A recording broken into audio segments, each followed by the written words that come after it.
This is Public Access Lost Transmissions Part 3. We have Taylor back, so that's exciting. And let's do some recapping here for our mysteries. So you currently have two active mysteries, the House on Escondido Street and the Deep Lake Lurker. Um, I'm not going to recap what the mysteries are about, except to say that for the Escondido Street house, we're trying to figure out what happened to this family that disappeared 10 years ago, the Rappaports. It's a complexity 6 question. You have 5 clues on that question. You have a secondary question that's opened up, which is how can we lure Elliot Rappaport, who is either a ghost or maybe it's actually him, who knows, but how do we lure him to us? That is a smaller stakes question at a complexity 2. But if you do, or if you're able to do it, you unlock Elliot as a reward after the mystery is over. You've also already used your key there, the key of the cave dwellers, so that's no longer available. A few side characters to point out. We never did get a chance to talk to Debbie Rappaport. I think some attempts were made, but I don't think it ever actually happened. So, but we did meet the sheriff, which I need to note real quick. Sheriff Hanscom, and of course, you already have a connection with Casey Wilcox and Patience Head and some other characters there. Claire is behaving strangely. The other mystery is the Deep Lake Lurker. This is the one where it takes place at Pine Rock Ridge, which is a sleepaway camp located on the eponymous Deep Lake. And the camp has been closed for a while, but reopened recently. The reason why it closed originally back in the 90s is because over the course of a few years, kids went missing, 1 kid per year, the most recent being Jessica Stosky. But her dad managed to get the camp closed. He sued the owners of the camp until they closed it, or had to close it. But now there's under new ownership, Mr. Billy James, who's now dead, has reopened the camp, and Emily Beaumont, a camp counselor, has come to you to see if you can help her figure out whatever happened to Jessica. And so we have an initial question. There's lots of rumors and myths surrounding Deep Lake, the lake itself, and what is this entity that has come to be known as the Deep Lake Lurker?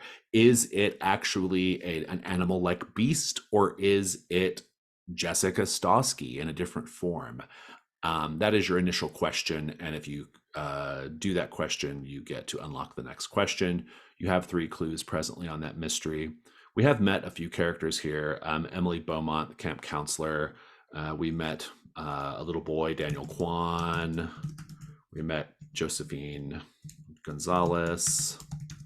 I was about to say Baker. That would be weird.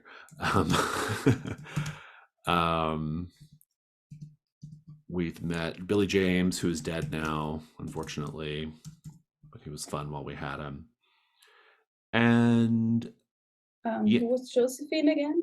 Josephine was she was just like a little girl who was kind of talking about the Deep Lake Lurker, and she was there hanging out with I think it was Okay. Amber and Daniel when they were walking on the trail. I think I have that right. Mm-hmm. Thank you. She wasn't like some major character or anything. You do have a key here still available called the Key of the Shutter. So if you ever need to bump a die roll, that is available for you. Taking a look at the Latchkeys themselves, quite a few conditions on the table. I was passing them out like candy last time. Ash has the next victim, which is one that you can't actually shake Ash until another Latchkey gets into the water of the lake. Amber, you have 3 conditions. Zachary has 3 conditions. And Taylor, even though you were only with us for 1 session, you also have 2 conditions. So this is probably a good time to talk about the nostalgic move. I'll remind you that whenever you have a scene with one other Latchkey where one of you is reminiscing about something that takes you back, you can be vulnerable with each other and clear a condition. And then one of you gets to stumble on a clue as well. So but that's something you might want to do to clear conditions. I'm also open to you clearing conditions if you just sort of do something that would reasonably cause you to lose the condition. I'm open to that as well. Is pushing someone else into the lake transfer the condition? Yes. I mean, I think strictly speaking, your character doesn't know that that's how it works, but you know, if it just happened to happen, I suppose it would have to, per the rules, that's how it would have to go. Also, one thing that happened last time that we should make note of is that Ash talked to the big man last time, and so that is one thing to just sort of put a little pin in. The big man is now among you, and we had another stinger scene with the big man last time too, talking about bloody red moons. Are there any questions or anything before we begin? Yeah, doesn't someone have a key to resolve? I think when I listened to the video, That may be the case. Who is it? I'm glad you I watched the don't know. I video don't because think I it's would remember Amber, it. but I think I it think it might be was, Zachary yeah, it was me. or Ash. Yeah. I was initially planning to do the Key of the Child, but then I saw everyone else, or both others, did the Sandstone Arch, so I thought it would be kind of interesting if the experience of Oh, you ended up watching marking the tape Sandstone in- Arch instead. Yeah, I was going to do that because I think just the idea that watching the tape in Escondido Street kind of did that to us all is Yeah, an kind of interesting one. opened your third eye, so to Right. speak. Oh, okay, Yeah. great. Okay, well then there's nothing there then. You now have access to your second XP question, which is, did you receive a signal from the other side? So let's go ahead and begin. We're in the day phase. I'm going to go around the table and see what everybody's interested in doing, and then we'll kind of figure out what the scenes look like. If you do want to do nostalgic move, this is probably the best time to do it. So we'll start with we'll start with Taylor. So Taylor, what do you want to do? Yeah, I would like to do the nostalgia move. Yeah. Do you have your Um, eyes on any particular latchkey that you want to have it with?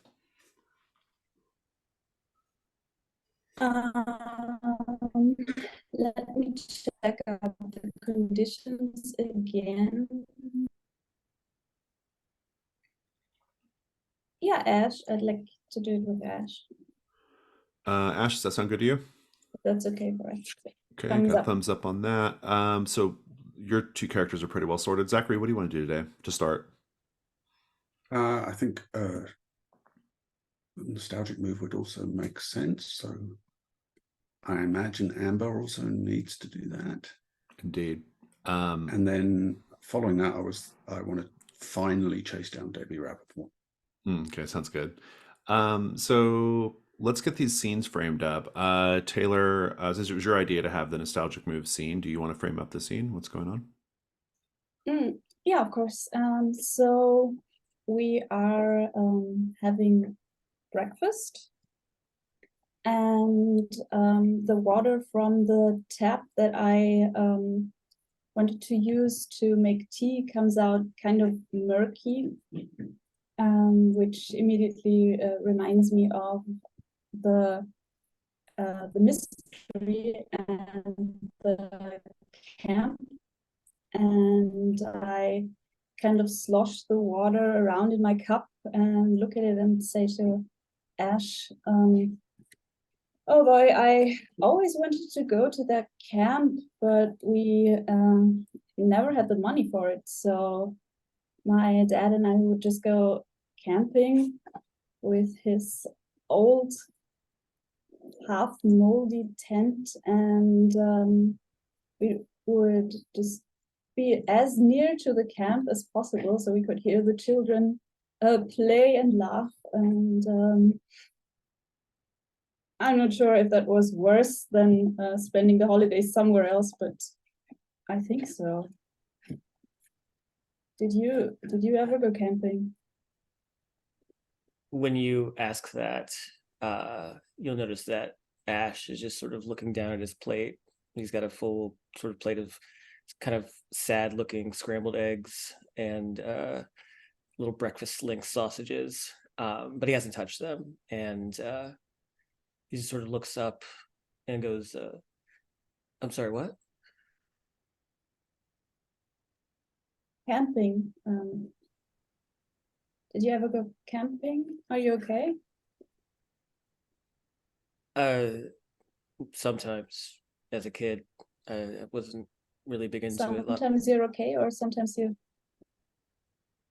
Both, but camping. I went as a kid sometimes, but too many bugs. Just not big into it. So nothing as fancy as the fancy flea flake camp. I think when you say that, he clams up more Ash, hello. and Tea? no. I'm sorry, I'm still sort of figuring things out right now. The whole watching someone drown on dry land, Oh yeah, it shit. still has clearly had an effect on me. Yeah, shit. I put the disgusting water far away from Ash and kind of awkwardly pat him on the shoulder. Yeah, can I help you in any kind of way? I don't I have just- much experience with that, but I just feel like I don't know, I just feel like I'm in like a really bad choose your own adventure book and I've totally just chosen the wrong page and it's just a downward spiral from here. no, it's definitely not a downward spiral. Everything will be okay, I guess. I mean, if not perfect, you'll be fine. You're strong and you know how to deal with that shit. Right? I mean, you're used to putting stuff behind you, no? Like I'm thinking about his family repair shop. So you're good at leaving stuff behind, so you will be able to leave that behind as well. Yeah, I'm sure I will. If you want any of this, I'm not going to eat it. And I think he just sort of gets up and gets out of the kitchen. I'll dig in. But look after him pensively. Poor guy. Nice. That feels like a pretty good scene. What conditions do we think got cleared there? I don't think I cleared my condition at all. You're not feeling cleared. I think he's gonna hang on to that for a little bit. Very good. Taylor. I was aiming for hide and seek. Yeah, I'll take it. I picked up on that, definitely. And Taylor, you get to stumble on a clue in this scene as well for one of the mysteries. I just realized I forgot to introduce the third mystery, which I'll do in a moment. But let's check in with Zachary and Amber first, since we're just doing nostalgic move scenes right now. Who wants to frame that one up? I can, if you like. I think maybe Amber comes through in the morning when she wakes up and finds Zachary sitting in one of the chairs in the living room. The TV is on, but the sound is down. The TV is on to like CNN or some kind of 24-hour news. And it's pretty clear that Zachary's just been sitting up all night, hasn't been to bed, and there's kind of an overflowing ashtray and a mug of coffee next to him that's probably gone cold by now. And he's sitting there in this kind of wingback chair wearing dark glasses and staring at the TV with the sound off. So I think Amber tried to sleep, but I mean, that was pretty harsh night yesterday, or the other day. So when she comes down and sees you, she just asks, "Can I join you?"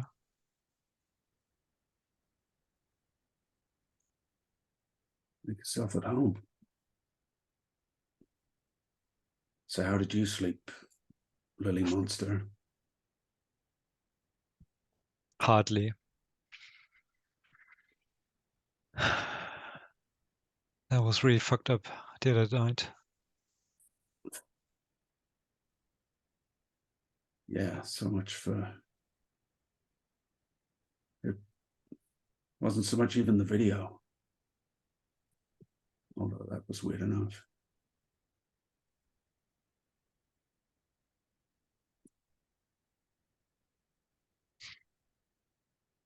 I'm just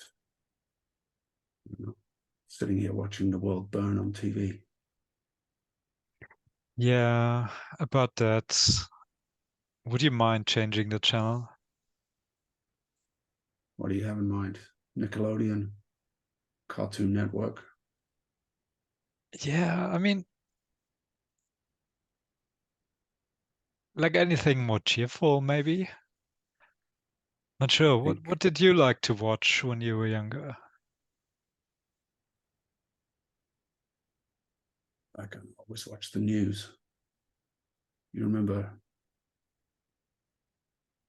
feeling like at any moment the world was just going to come crashing down.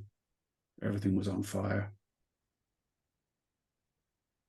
And I think he'll toss the remote over to Amber. Yeah, and I think she flickers through the channels and ends up at a, yeah, I think it's probably a show about some elderly women living together. Oh, look, the Golden Girls. It's a bit like us, isn't it? And she turns on the volume and it's basically just Sophia and Rose and the other ones sitting around the table eating cheesecake or whatever they do. You know, So which one am I, Amber?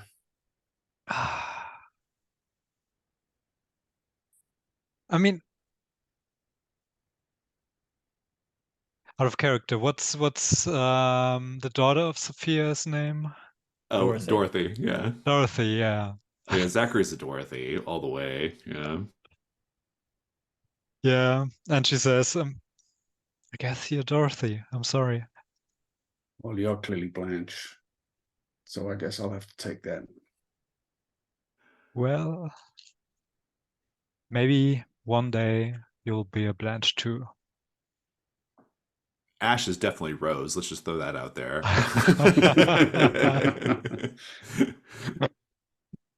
Taylor, you might be Sophia by default.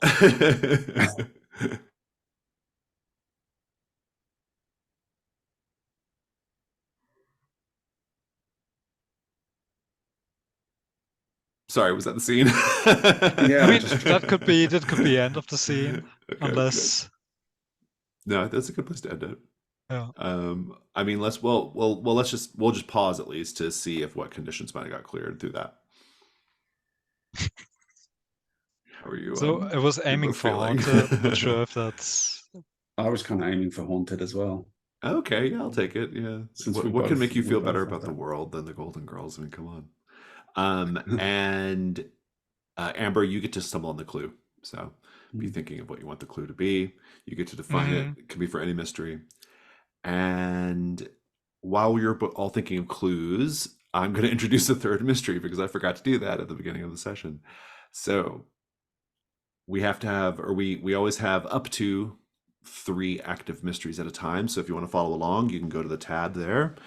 But our third mystery is called Xxaagreus. Xxaagreus. In the summer of 1985, 5 teenagers went missing from Deep Lake. Hutch Langley, Dieter Hoskins, Finn Carlson, Rachel Urieta, and Monique Jeffries. Prior to their disappearance, the teens frequented the Galaxia Arcade, playing games from opening until close. One day they stopped, and when school started back up, they were noticeably somber, even morose, all possessing a newfound obsession with death. The last picture taken of them before they vanished was featured in the school's yearbook. It showed the 5 teens sitting along the edge of the highway wearing t-shirts that had the Styx Society badly silkscreened on them. To this day, no one knows what happened to them, and their families have long since left the desert behind in search of a fresh start. 3 years ago, the game discussion forum Vector Void exploded with activity over a thread titled, "Does anyone remember Xxaagreus?" The original poster asked about an arcade game they vaguely remembered hearing of in the 80s, but had not been able to find anything about. Several users responded, each claiming to know details of this mysteriously niche game. Nothing was concrete, however, until a user called Synchroly308 posted that Xxaagreus was developed by a company called Vertex Electronica, which closed in 1999. The user claimed to have interned there while the game was in development, though hadn't worked on it themselves. Additionally, they said the game has secret levels that can only be accessed via unusual methods, though they did not indicate what those methods are. When other users connected the location of Vertex Electronica's old office, Deep Lake, New Mexico, with stories of the Styx Society and their disappearance, an urban legend about a cursed arcade cabinet was born. You play the game, you disappear. And now we're going to get a little intense. Out of character, which one of you wants to have the most intense experience with Xxaagreus? Don't everybody jump at once. I always like intense experiences. Taylor, it's you. You are the one. Keep the others from it. So it is yours. Taylor, you're still active on the Vector Void forum. Lately, a user named Adafoy85 has been posting cryptic and hostile responses on any threads still discussing Xxaagreus. What harrowing message have you received from Adafoy85 suggesting they aren't just some troll and may actually be a threat to your safety? can I think about that for a second? You certainly can. Continuing on, a Xxaagreus cabinet was found 1 week ago. Ephraim Goldman, the owner of the Galaxia Arcade, discovered it in a lot auction at the Myanmar self-storage facility on the outskirts of town. Immediately recognizing the popularity of its surrounding legend, he had it installed at the shop and advertised its existence on Vector Void. Enthusiasts have started traveling from all over the country to play it. What the hell? Maybe you can see if it's worth the hype. There are 2 questions available here. The first is very much connected to Xxaagreus, but also to Taylor specifically. Who is Adafoy85 and why are they doing this? The opportunity is to remove them as a danger in this mystery by unmasking them, and then either convincing them to let the situation go or otherwise neutralizing the threat they pose. The second question is, how do we access Xxaagreus' secret level? It's a complexity 2, and it allows you to unlock a new move called Press Start.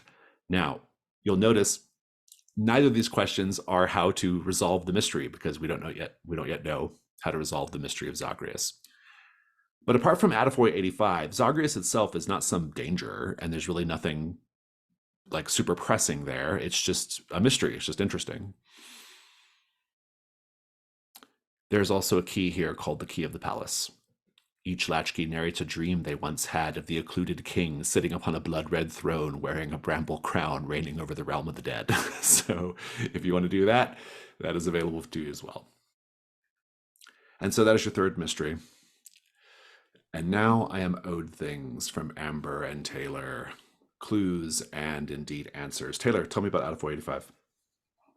Well, he sent a message stating that the picture in the yearbook wasn't actually the last picture that was taken of the kids. Mm-hmm. In the yearbook, there was a photo where they had the shirts on and they were at a highway of some sorts. Mm-hmm. And he sends a picture of the kids in the desert, in the middle of the desert, with an old arcade machine glowing with the screen on, but there's no electricity, obviously, anywhere. And they are posing with the machine like, yeah. I love that, yeah. Oh, so go ahead. And that's what he sent me in order to prove that he has legitimate claims and isn't just some guy stirring up trouble on a forum. Very interesting. I think the suggestion in the setup is that Adafoy is also dangerous. What makes you think he is a danger? Specifically to you. Oh yeah, he sends me another picture. It's really badly photoshopped of me in the desert in front of that machine. Very good. So that is the situation with Adafoy. Who is this person? What's their deal? Why are they doing this? Clues. Amber, have you thought about what clue you stumbled on? Yeah, just one question. Do I have to link it to a certain mystery or? I think you're technically supposed to, but I'm okay with Okay. it being kind of a little open. Yeah. So the clue would be a map of the layout of the house on Escondido Street. Okay. And if you look very closely, it resembles an occult symbol.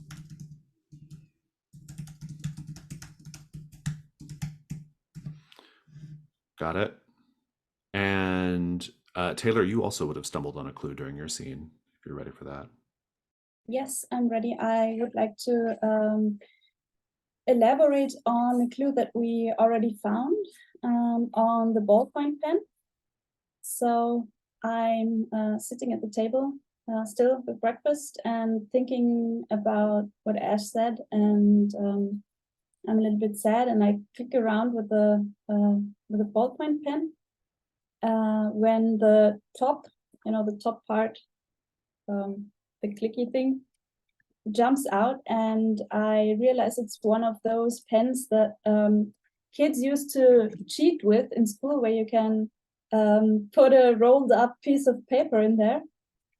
And I pull it out, and it's a kid's drawing, and it says my friend, and a picture of what I think is supposed to be the lake, and it's glowing, and a hand sticks out, and there's like lines that symbolize that he's waving. Very nice. Whoever wants to note that down, please do. Well, Zachary, perhaps feeling a little better about things. What do you want to do today? I really wanted to try and finally chase down Debbie Rappaport. That's right. Let's do that. Nobody will stop you today. Debbie Rappaport.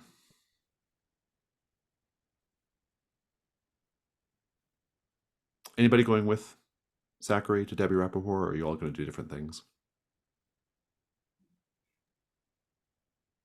I think with Ash. So, well, the first thing I need to do is with Ash, as part of this phase, is to, as part of my the truth without the move.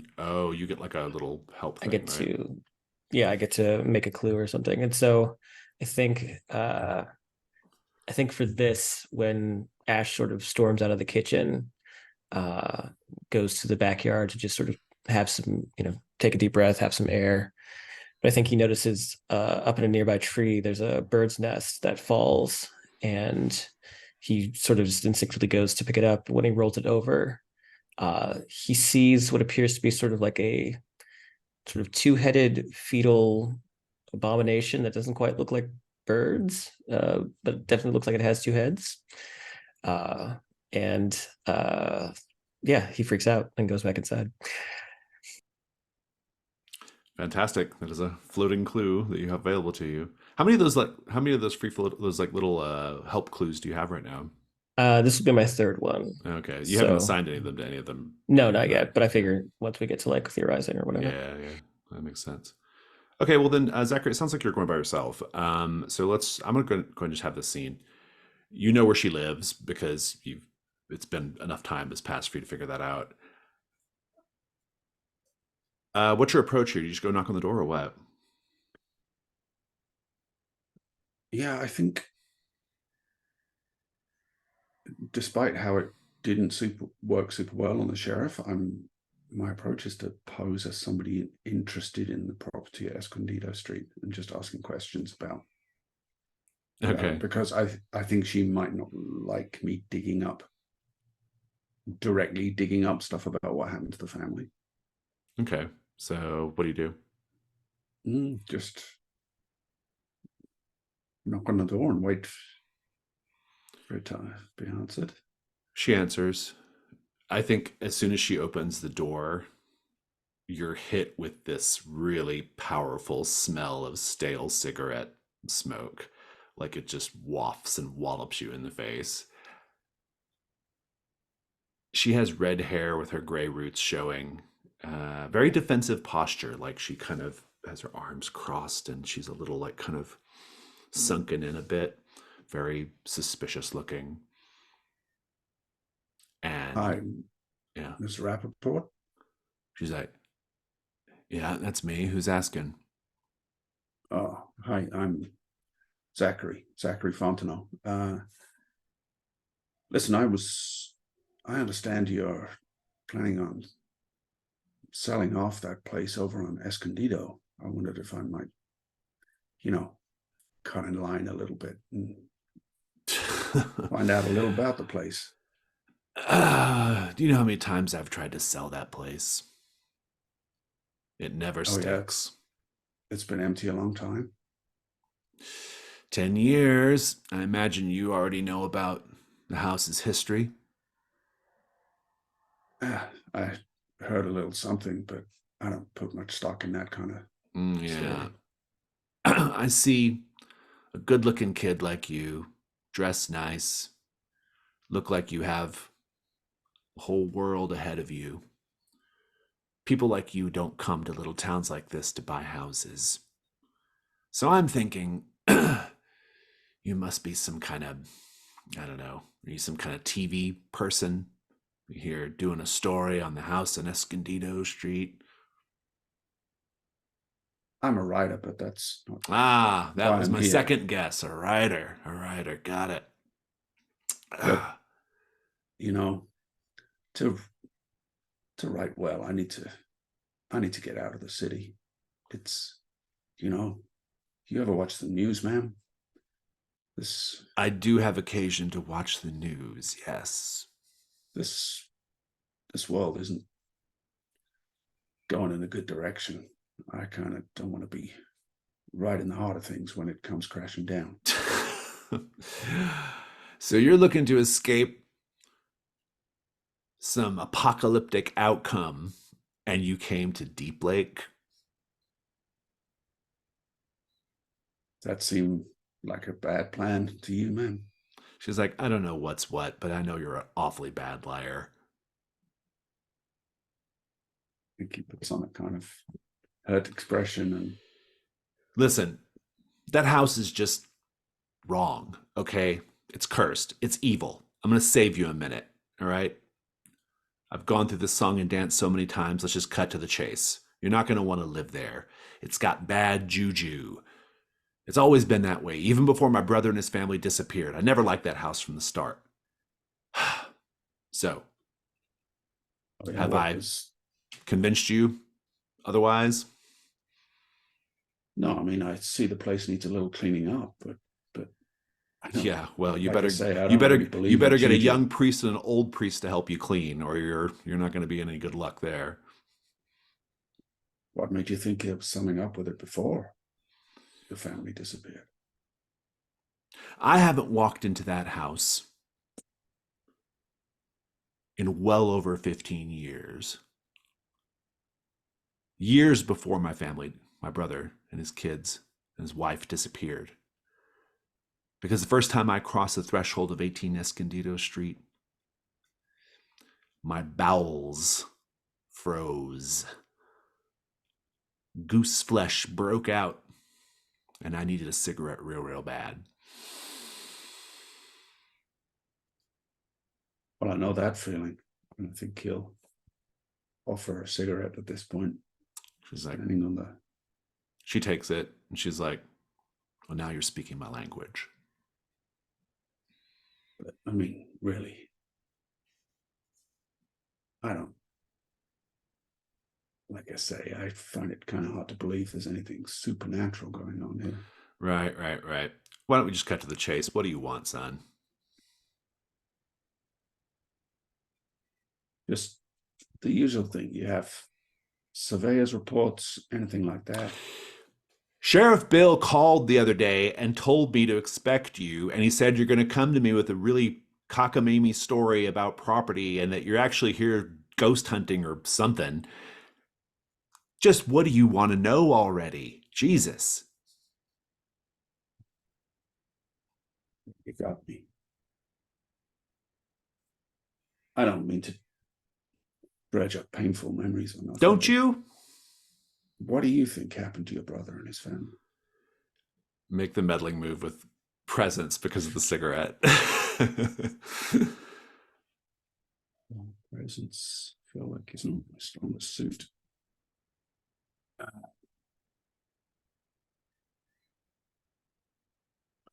Everything I can use to get advantage there. That's a 5. A 5. We'll come back to this in a moment. Let's pick up with Amber. Amber, what are you doing for the rest of the day? Or what are you doing next? I think I'm going to seek out Harvey Starsky because we got off on the wrong foot. I would say so. Here I need to have a little out-of-character conversation because I run this game so much and I can't remember which version of Harvey Stosky we're doing. What's your Harvey's deal? Somebody remind me. He called Amber Wednesday Adams and has been lurking and watching her. But Oh, he's been watching you. That's right. Okay. Yeah, He was so pretty or he- hostile, yeah. Some apparition of him appeared in the house or whatever. Yeah, that's Exactly, right. Okay, yeah. got it. Yeah, you can find him. He's staying at a motor court or motel, I guess we call them nowadays. Not what is this 1943 a motor court. He's staying at one. I actually have a name for it. I just have to pull up the mystery that it's in. So give me 1 second. Oh, cool. I can't remember the name of it. But it's On Strange Wings. If anybody has On Strange Wings handy. Here we go. It's a Saguaro Motel. That's right, the Saguaro Motel. You can head over there. That's fine. The Saguaro Motel has a giant green neon cactus man beckoning travelers to the motel with an idiotic grin and a sombrero tilted at a jaunty angle. One of his arms blinks intermittently, giving the impression that he's waving at you. It's a classic motel. Rooms are arranged in a U formation, with the parking lot sort of in the middle. There's a vending machine that has the most recent copy of the La Fresca Tribune in it. You might even see Harvey's car parked probably in front of his room. What do you do?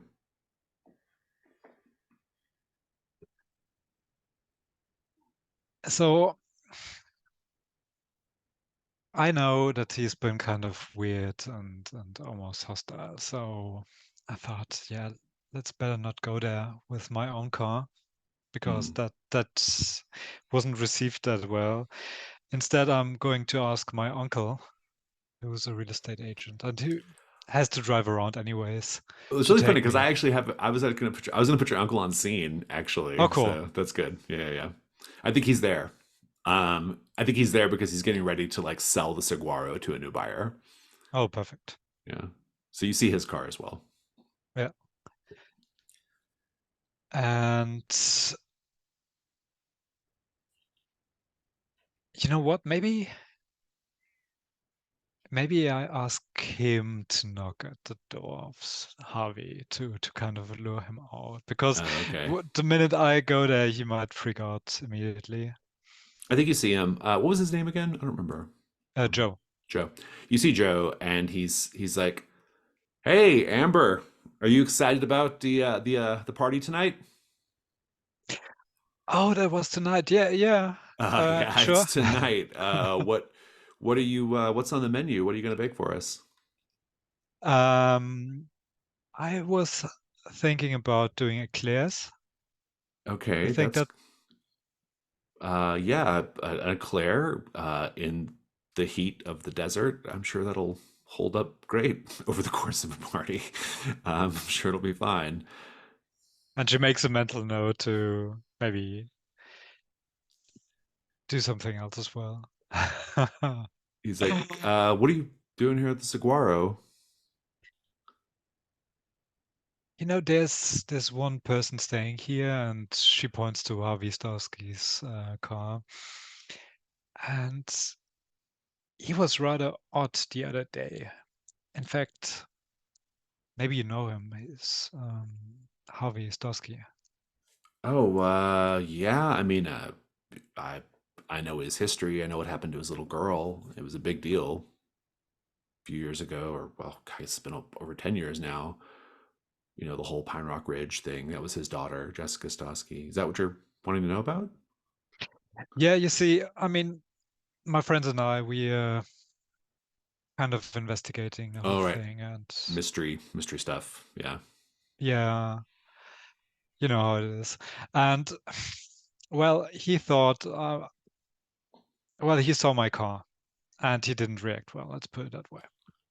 Oh, And the other interesting. day, I saw him. Maybe stalking is not the right term, but you know, Wait, it, is he harassing you or something? Is there something going on? well, I'm not sure yet. I mean, I just like to talk to him to make sure he doesn't misunderstand me or Okay. us. So I'd really appreciate if you could help me on that. And if you I could can just I can talk to him. initiate the conversation. You don't have to talk to him per se, but maybe knock at his door, make him you know, make sure he's not yelling at me immediately so I can and then she pulls out some maybe she's got some baked goods with her to He's like, apologize to Harvey.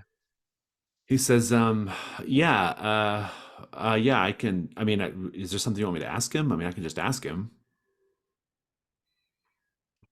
Maybe you can ask him if he'd accept my apology. That might be better if you just hand him this. And what I mean, you know, since we're investigating it, if you notice anything, you can let me know. Okay. Anything weird. He takes the tray of cupcakes, I guess they were, Yeah. and he knocks on the door. And I assume you're hiding in your car. Yeah. And Harvey opens the door. He looks even more like haggard and unshaven than he did a few days ago. And they're saying something. You can't quite make out what they're saying. And then Joe goes into the motel room and they close the door to talk in there. Go ahead and make the meddling move with presence Hmm. at advantage because of they're always glad you came. Yeah.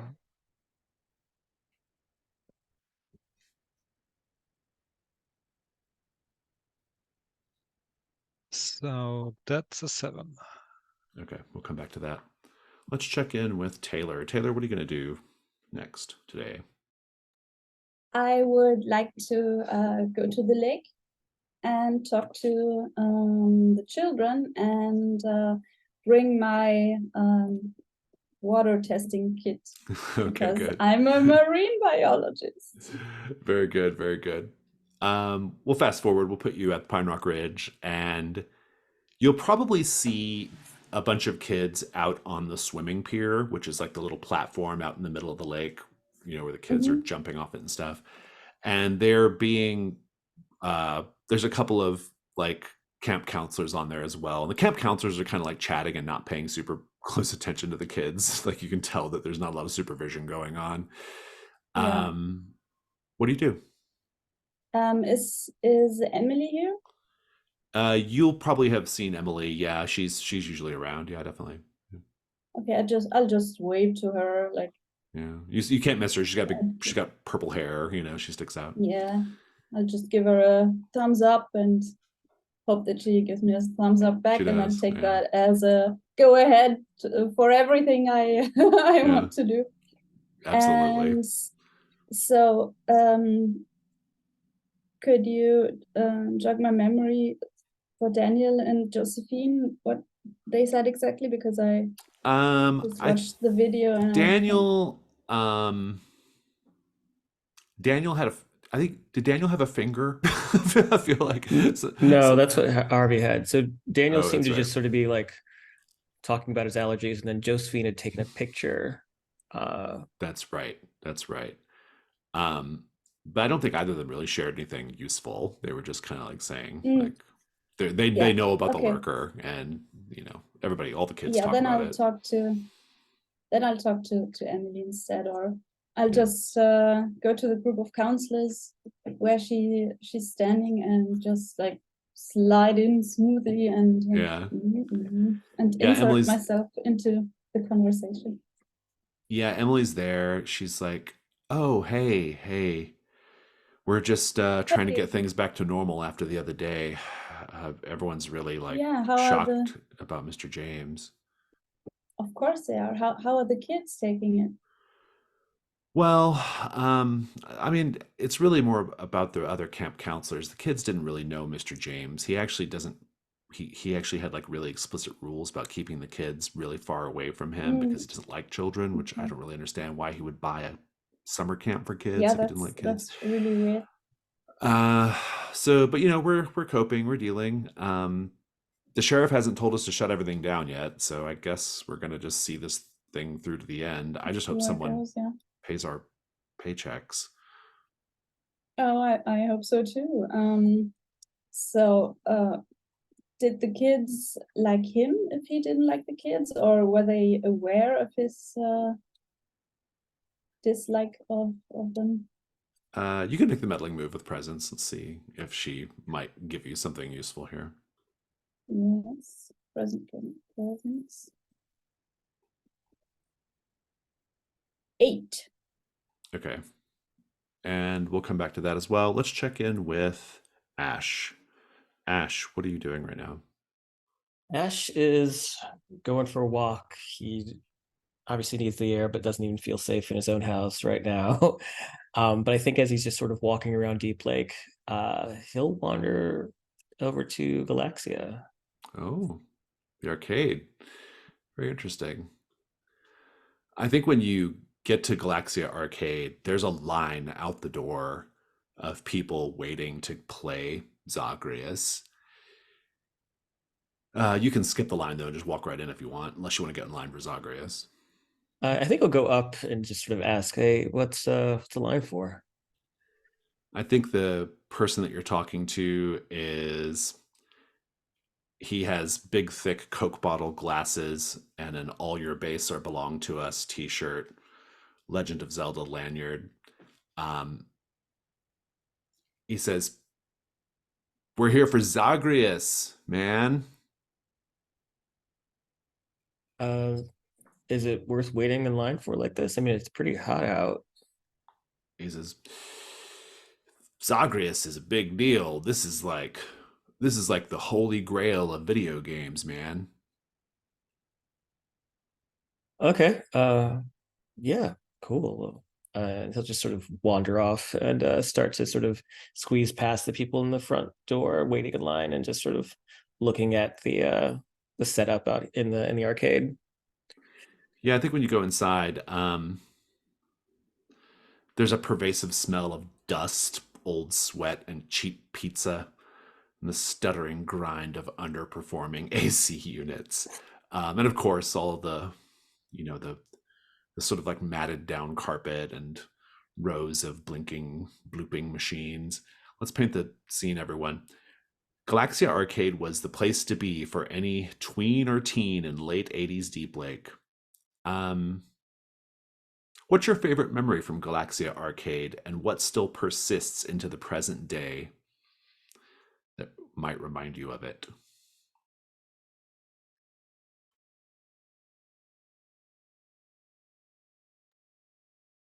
Ash's family didn't like him playing video games, so he wasn't really allowed to go there, but he would sneak off when he was younger. But he didn't play the video games. There is like a whack-a-mole machine there that he would play, so that it was sort of technically not a video game, so he couldn't get in trouble. And I think that the whack-a-mole machine is still there, but all the moles look whacked to hell, just sort of in disrepair. Some are like missing an eye, some are like chipped teeth.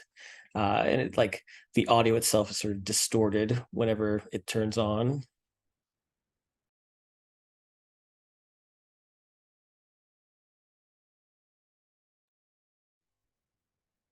I think Zachary, when he went there, he used to play like a stand-up arcade trivia machine that was almost like, you know, like a Trivial Pursuit or something. And he was pretty good at this, and because he'd figured out that the questions would repeat in a certain way, so like you kind of could tell, you could watch what questions somebody else was getting, and you'd kind of know the point to jump in and take over. And I think that machine is also still there, but now the people keep complaining because the questions and the answers are just out of sync with each other. So the you know, like it flashes up 4 multiple choice things, but they're like nothing to do with the question. They belong to a completely different one. And sometimes it's quite like oddly, spookily opposite in a weird way to the wrong question.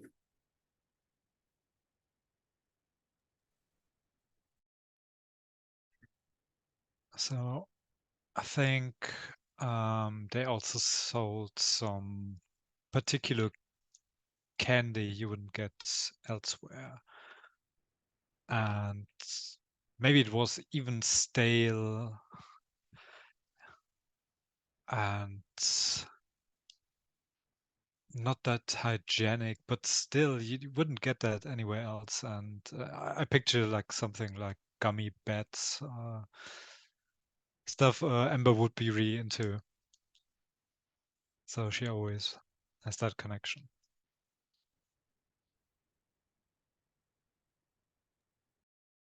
On the few occasions where my mom would pick me up and go out with me, we would go to the arcade and have disgusting bright blue slushies.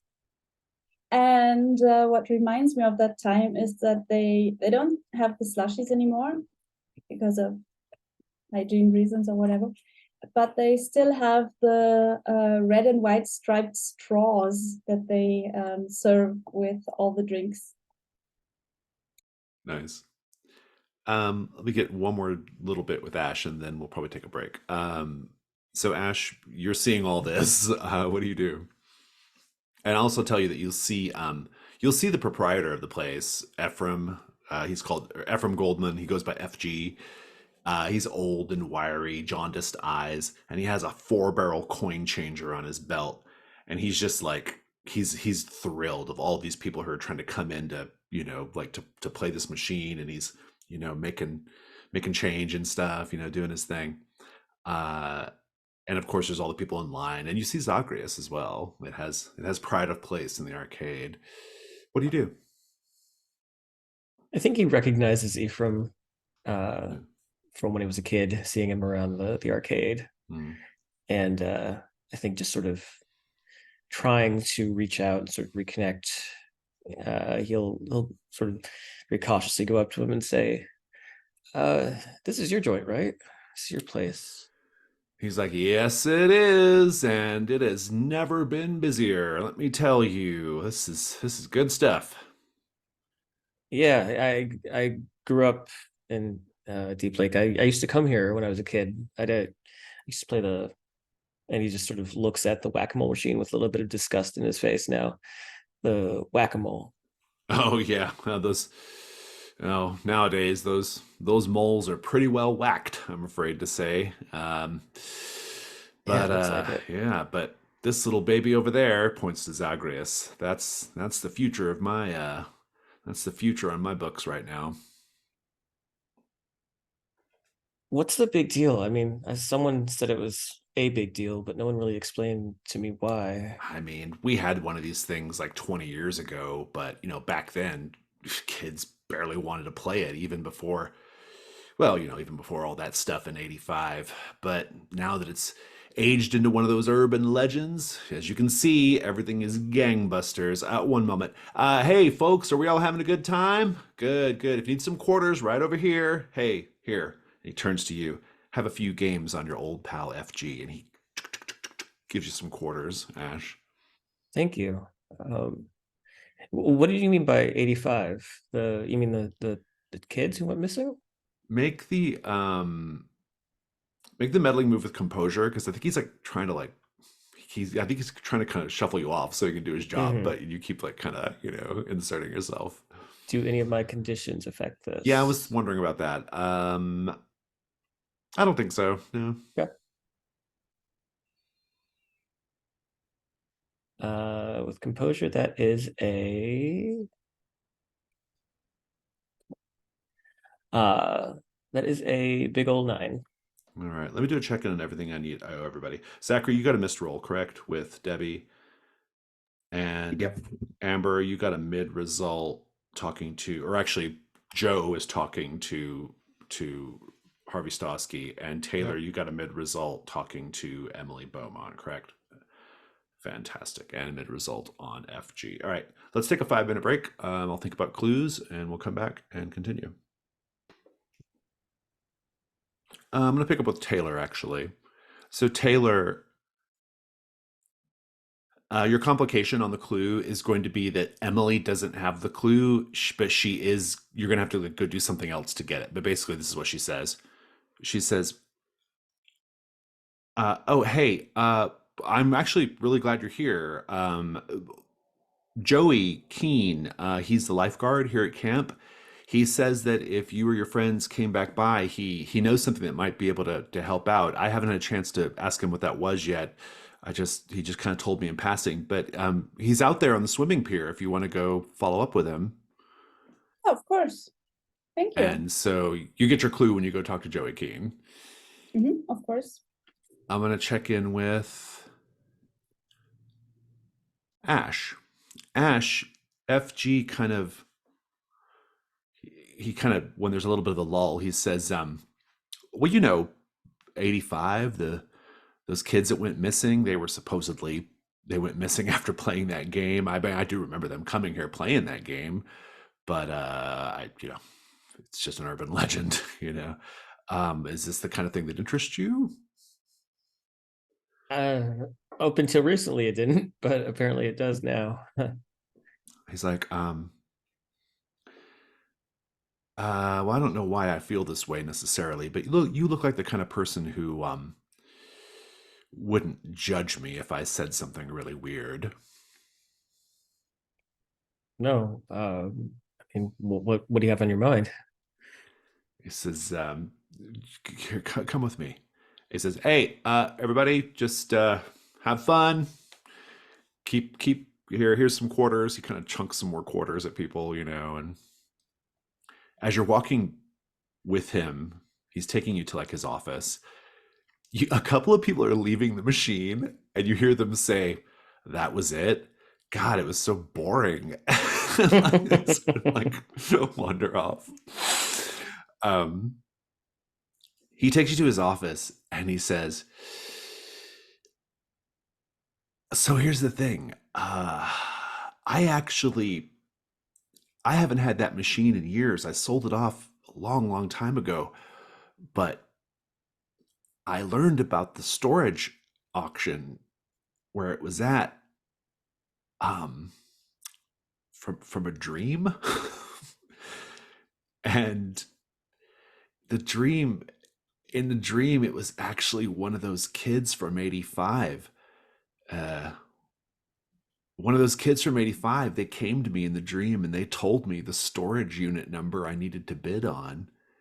And lo and behold, there it was. It was the only thing in the unit, just standing there, like waiting to be found. And I shit you not, it was on, glowing green when I walked in. That is pretty wild. Your clue is that one of the kids from 85, specifically it was Rachel Urieta, visited FG in a dream and told FG where to go, like to bid on the storage auction that got him that thing. I don't know if this is a thing they have in Germany and Austria, but like storage units that have been like abandoned, they'll do auctions, like blind auctions, to like sell off whatever's in there. So that's what that was. That's your clue. And he says, it gets weirder though. How much weirder? Like a lot weirder. And he says, they showed me something else in the dream too. How deep do you want to go on this? I'm cool. He says, here, come with me. He takes you out back behind the arcade where there's a big green dumpster. And he pushes the dumpster aside a little bit. And you can see what appears to be like an entrance, like a maintenance entrance in the ground with a ladder that goes down. He says, what do you know about the tunnels beneath Deep Lake? And we'll pause right there.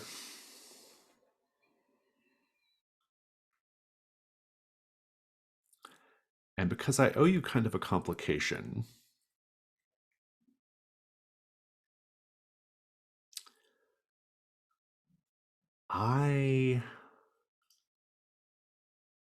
well, we'll hold that for a bit.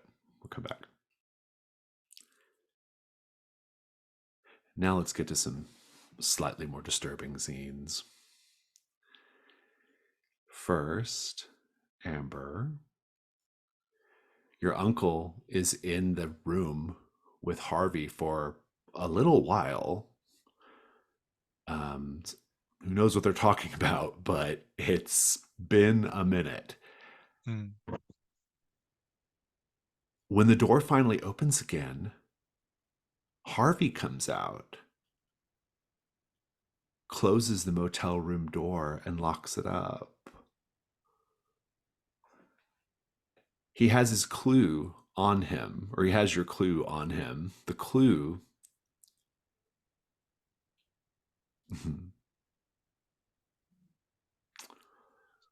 actually, I need to check the other clues that you have. I'll make sure I don't double up too much.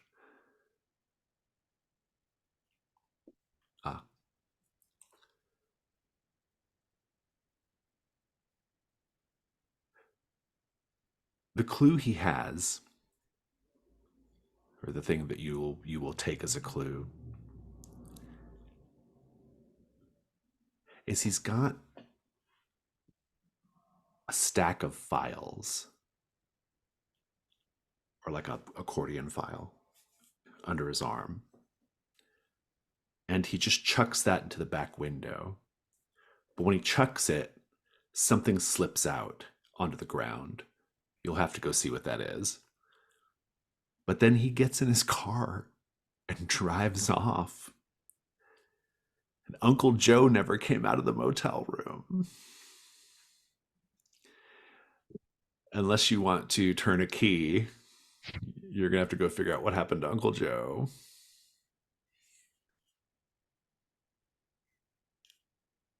I mean, I think it's quite interesting. So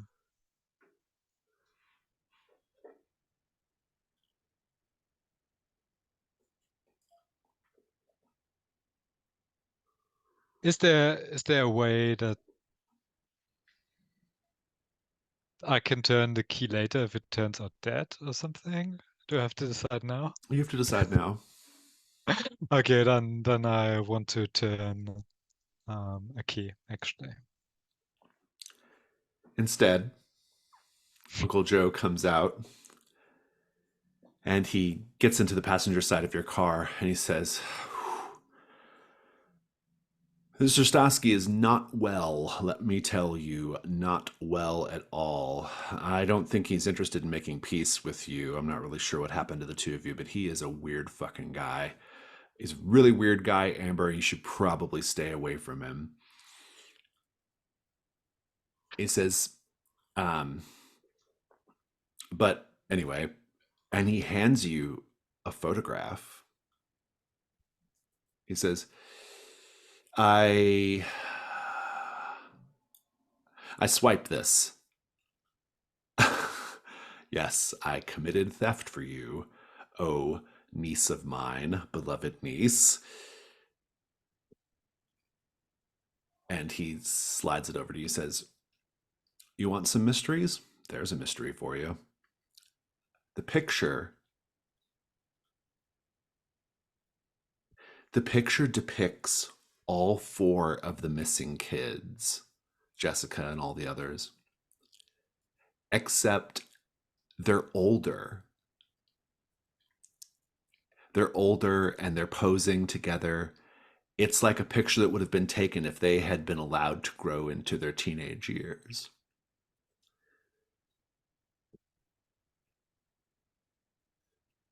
He says, ooh, spooky stuff, right? You know, Joe, you've been always my favorite uncle. I'm your only uncle, Amber, but I'll take it. He says, now I don't want to put any extra pressure on you, but I'm going to need you to, well, I'm going to need you to come up with something really, really good tonight. I've got a client I really need to impress tonight. Yeah, do you want to file me in their tastes or any specifics? I can do that. Let's drive for now, though. I want to get away from this guy. And that'll end the scene there. Zachary, you're having this conversation with Debbie Rappaport, and she's being, she's not really saying anything you haven't heard already. And she stinks of smoke. And it's an entirely, altogether unpleasant conversation. Also, you can see beyond her a little bit into her house. And Claire is crawling on the ceiling upside down inside the house. I would like for you to make the day move right now. First of all, take the condition haunted. And also make the day move at disadvantage. What do you afraid is going to happen if you fail? To keep your nerve or to keep it together? I'm going to just run screaming. And please roll with sensitivity. And disadvantage, you said? And disadvantage as well.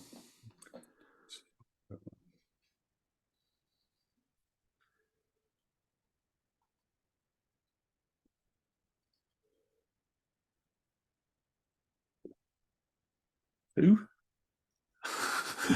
2, you said? Yeah. You do go run screaming. You run so fast, you're not paying any attention to where you're going. Patience Patient's head in her giant Cadillac, not obeying the speed limit, is coming barreling down the street. You are about to get wiped out by Patient's head. You have a split second to react. I want the day move. What do you afraid is going to happen if you fail? I'm going to be over the hood and through the windshield of the... Very good. Disadvantage again with vitality.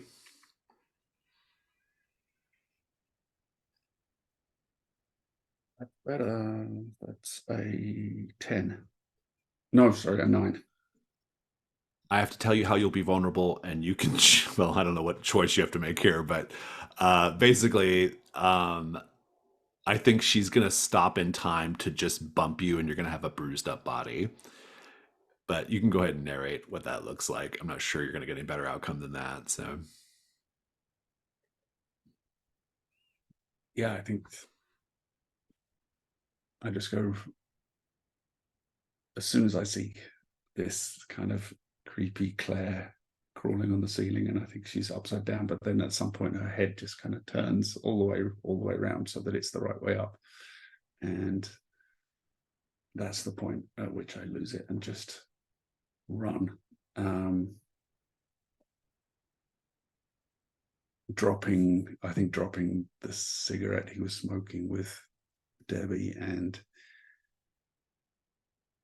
straight, just no thought, into the street, and the car just comes barreling down, but there's a squeal of brakes and like some smoke and tire marks left on the road, and so I we will end tell up you, with- I will tell you before you finish, you're gonna have to take a condition, and you already have 3 conditions, which Yeah. means you'll have to turn a key. So if you want to just turn a key to bump it to a 10, you might as well do that. Let's do that. Yeah. Yeah, so I think we just end with kind of me with my hands on the hood of the car, staring at patient's head through the windshield. Nice, good. Which key are you gonna turn? Childhood, desolation, or well, actually no, you can't. The shutter or the cave dweller's already done. I'll do childhood. Very good. Let's check back in with Taylor. Taylor, you see Joey Keene on the swimming pier. Emily says, I can take you to the boathouse if you want to take a boat out there, but it's a warm day. Might be nice to take a dip. Dip in the Yeah, cool, sure. refreshing waters. That's nice. I like that. She's like, okay, well, I hope he has something interesting. If you want to meet back up and let me know what you learn, I'll be at Pinecone Hall with the kids for lunch in a little bit. We can maybe meet up there. Yeah, sure. Save me a plate. Do you get into your swim trunks and swim out to the No, I swimming pier? just stripped down to Yeah. to boxer shorts and Yeah. a sports bra, and I take my water sampling kit between my teeth, and I like a Bowie knife, swim but a out water there. sampling kit. Yeah, exactly. And I have no idea what the swimming style is called in English, where you like, Oh, like a breaststroke, I Like- guess. Yeah. I don't know, dip out of the water and go Oh, from side yeah. to side. Yeah. I don't know. I don't know anything Kraulen, about it's swimming. called in German, but yeah, whatever. Just In any case, you like swim a out. very, very cool. I'm a very good swimmer. So. Ash, you no longer, or not Ash. Who has No. next Yeah, it's me. victim? Oh, your next victim. Yeah, it's me. Yeah, yeah. I don't see it written on your thing. That's why. Or no. Yeah, you do. I'm sorry. You lose next victim, and Taylor, you take the next victim condition. And Taylor, as you get into the water, what do you experience that makes you think the lake is greedy?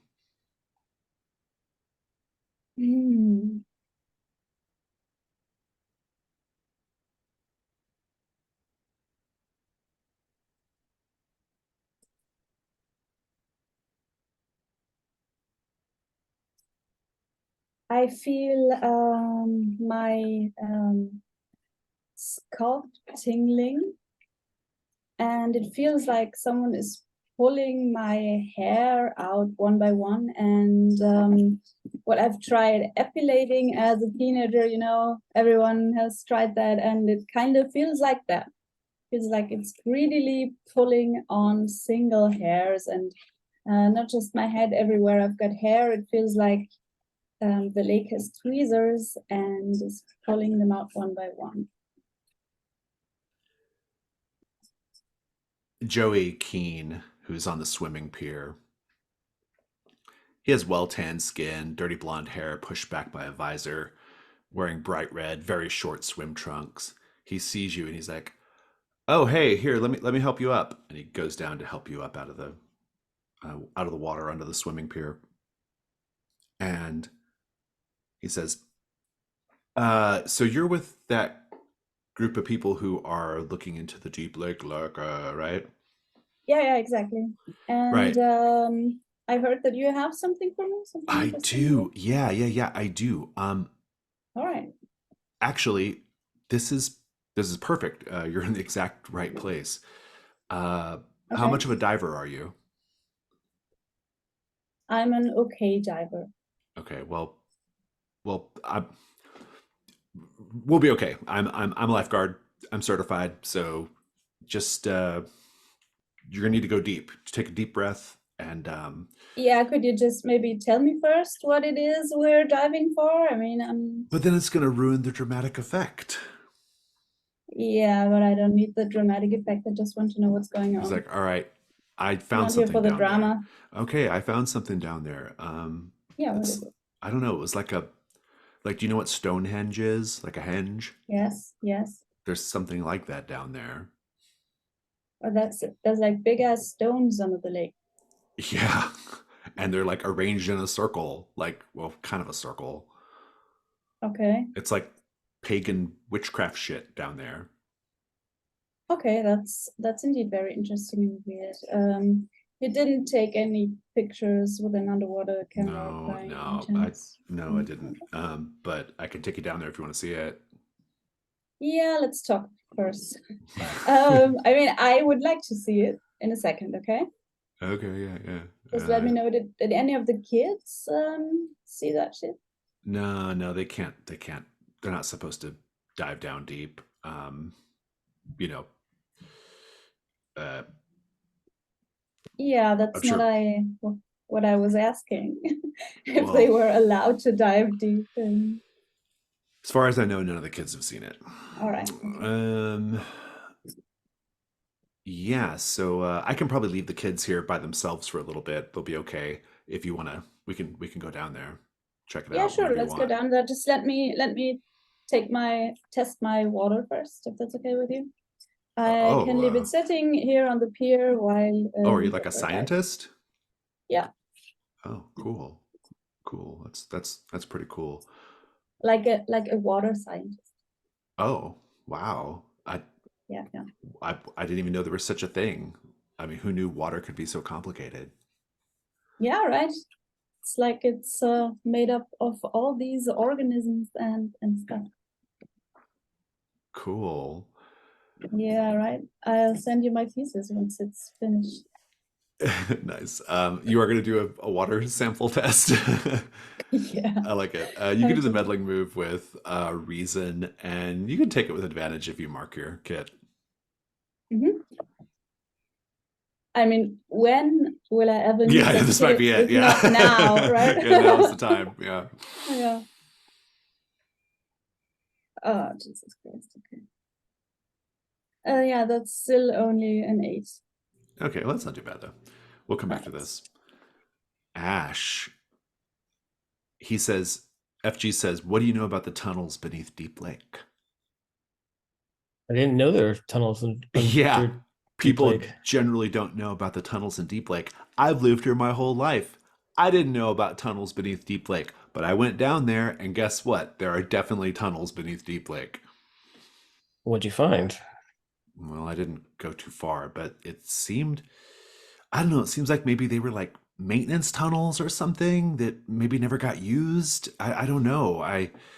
Well, ever since the whole Xxaagreus thing took off, I haven't really had time to look into it, but uh, since you're so inquisitive and you also seem like the kind of weird sort of person who would go down into a tunnel. I don't know if I should be offended by that, but okay. Do you feel offended? A little. I'm really sorry to hear that. That's okay. What do you want though? You want me to go down in the tunnel for you? No, I don't care what you do. I'm just saying, you know, it's all weird. It's all connected. I mean, this is all shown to me in a dream. This missing girl shows this to me in a dream, and I don't know. It's like there's a whole other reality, you know, just literally underneath our feet. Well, this has been educational. Thank you for the quarters. Here, have a couple more. Okay, Get some okay. food. Thank you. Maybe I'll come back, wax some moles. Yeah, that'd be great. You should do that. And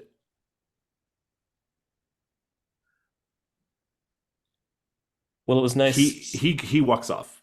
Yeah, I think it's sort of in that awkward way as he starts to walk off. He starts to say, "What's nice?" Oh, and like this sort of 5-second delay. Here's your And complication. yeah,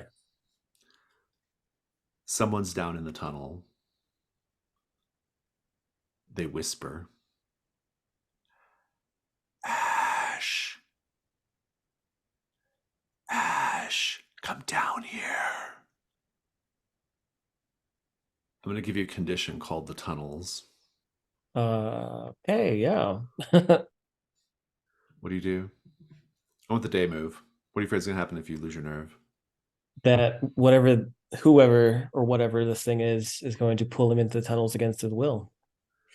Make the roll with composure at disadvantage.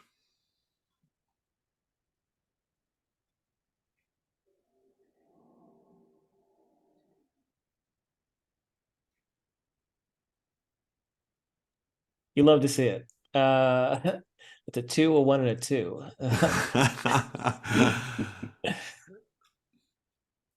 I'll take the fiction or the narration. You get down on your knees and you put your face close to the hatch so you can hear better. Ash. Ash. I've been waiting for you. And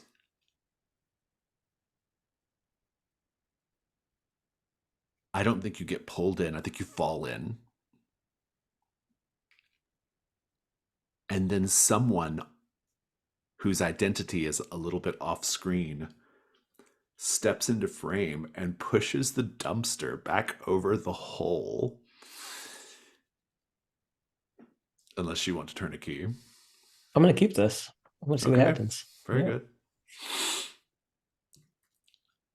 Let's check in with... I think we do like one more scene each. Let's check in with Zachary. So Zachary, you've had a rough afternoon. What do you do from here?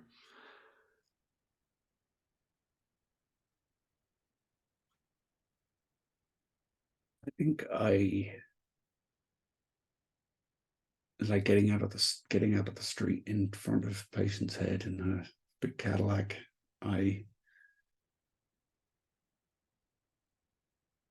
With a glance back toward the house where Debbie is probably still watching me from the stoop, I just kind of rush off, and once I'm around the corner, I think I do pull out my flip cell phone, pull the aerial up, and I'm going to try and call Claire.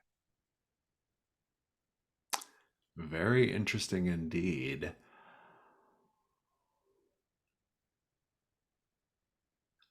She answers. Hello. Hey, Claire, it's Zachary. Oh, hey. I know I haven't called you or Oh, yeah, you kind of ghosted me, actually. This is going to sound crazy, but where are you right now? Where am I right now? Where the hell do you think I am, Zach?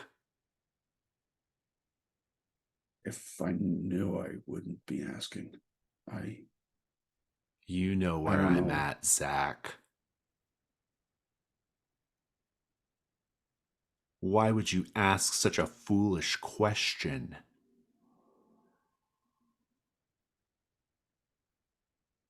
I really wish you wouldn't call me that, but are you at Debbie's? Zach, I don't know anyone named Debbie, so no. Unless we're talking about Little Debbie, I'm not at Debbie's. That's good, I think. Who the hell's Debbie, Zach? This crazy old lady, and I think he just like flips the phone shut at that point. It rings.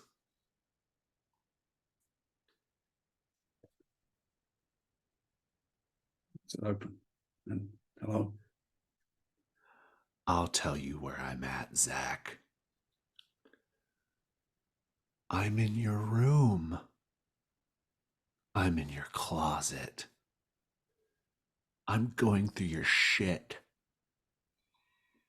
And I don't like what I see.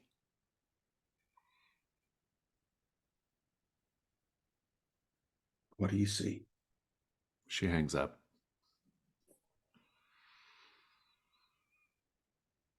I think at that point he's, yeah, back to Rodenbecker Street as fast as possible. Amber, what do you get up to for the rest of the day? You do have to prepare for a dinner party. Yeah, so probably do some grocery shopping and maybe look up some recipes at home. I think while you're at the grocery store,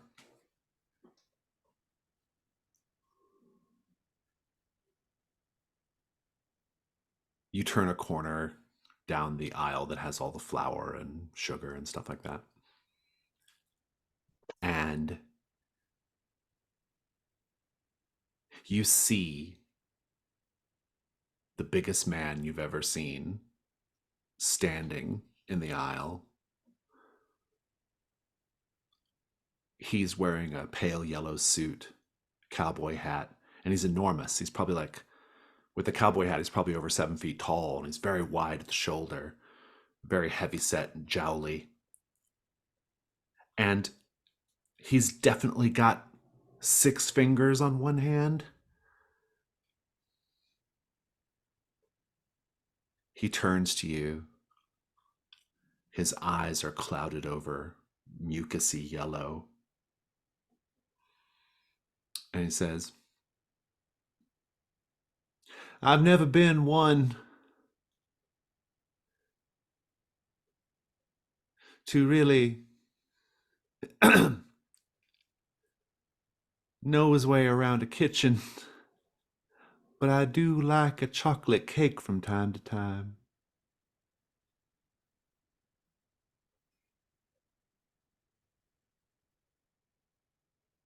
And you can tell that for a moment she's really perplexed and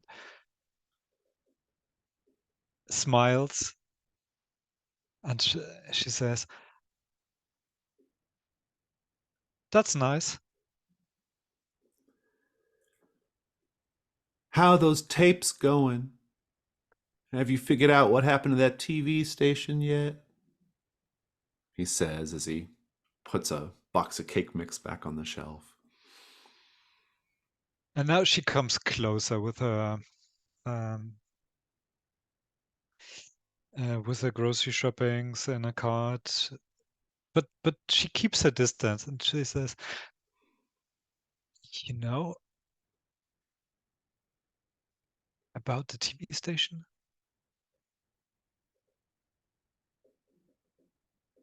Oh, yes. I do. I suspect not many people around here are willing to open up about it, but I don't mind. The tapes, it's possible you're looking at those tapes the wrong way. You think you're looking for clues about what happened in the past, but the Odyssey tapes are just as good at predicting the future. They're a little bit like tarot cards in that way. The characters on the tapes are like icons, archetypes, if you will. Except if the tarot tells the story of humanity's journey to enlightenment, the tapes tell the story of humanity's inevitable regression. And don't you mistake it, humanity is always trying to return to that primal place that ancient and evil state. The past is prologue and all that. Or put another way, let's rewind and not be kind.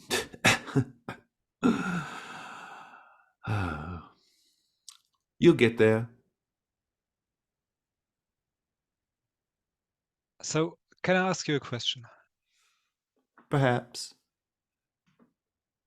Would you mind handing me that cake batter? It's And like on the top shelf. he reaches very easily to the top shelf and gets it for you. And while he does it, she makes sure to take a good look at him while keeping her distance. You'll notice he has a bolo tie in the shape of a sun, and it has a little face on it. I'm going to give you a condition. A face in the sun. How does it make you feel?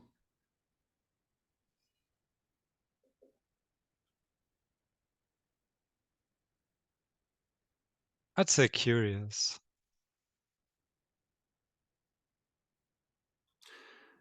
Take a condition, a face in the sun, and he hands you the cake mix and says, well, all right then. And as he ambles down the aisle, he turns back and says, you and your friends are going to want to be careful. There are people whose attention you have earned, unpleasant people. Keep an eye out. It's for the best, I think. And he turns the corner and is just gone. Mm. Maybe she tries to follow him, keeping her distance, and then she He's just doesn't not see him there. anymore. Yeah. Let's cut back over to Taylor. Taylor, I owe you a clue. Pretty simple complication. I think you've just spent your water testing kit.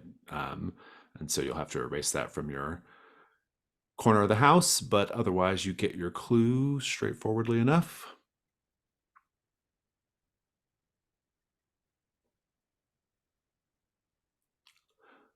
The clue is this. The water in the water testing kit, it's not so much what you can learn from the pH levels or anything like that. It's the fact that the water itself wants to escape the kit and get back to the lake. You can see it pressing against the glass tubes, trying to get out and return. That's your clue. How does it make you feel, though, to see that? Intrigued, very intrigued. Indeed, indeed. I'm not going to make you roll a move or anything or give you a condition, but it's worth noting, just being mindful of it. You're already the next victim, so. Yeah, I definitely want to take a sample of that water with me. You definitely can. Joey pops his head out of the water and says, all right, you ready to go down? I'm ready. Cool. And do you have like a light or something? He's like, yep. And he's got like an underwater flashlight thing. And all right, let's do it. Yeah, when you get down there, he shows you. You have to go down a little ways, but yeah, there's like a circle of standing stones on the All floor right, of the lake. Interesting. I try to see if there's something growing on the stones, like algae or something. Yeah, if you want to get closer and investigate further, that will be the meddling move, but with vitality.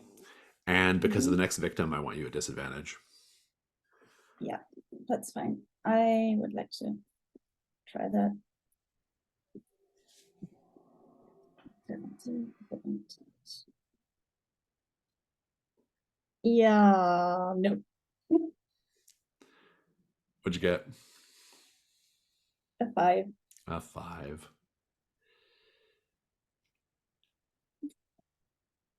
Huh.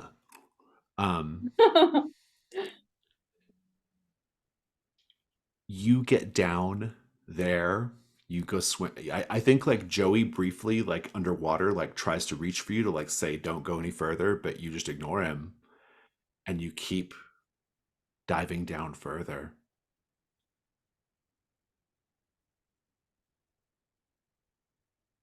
And when you get down there, you can feel yourself being drawn into the circle. Like the water is like pressing you in that direction. Maybe that's even why Joey can't get his hand on your wrist, because you are getting like kind of pushed down into the circle.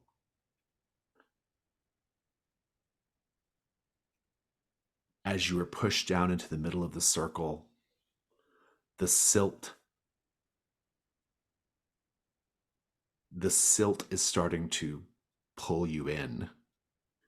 You are getting pulled into the silt in the middle of this stone circle.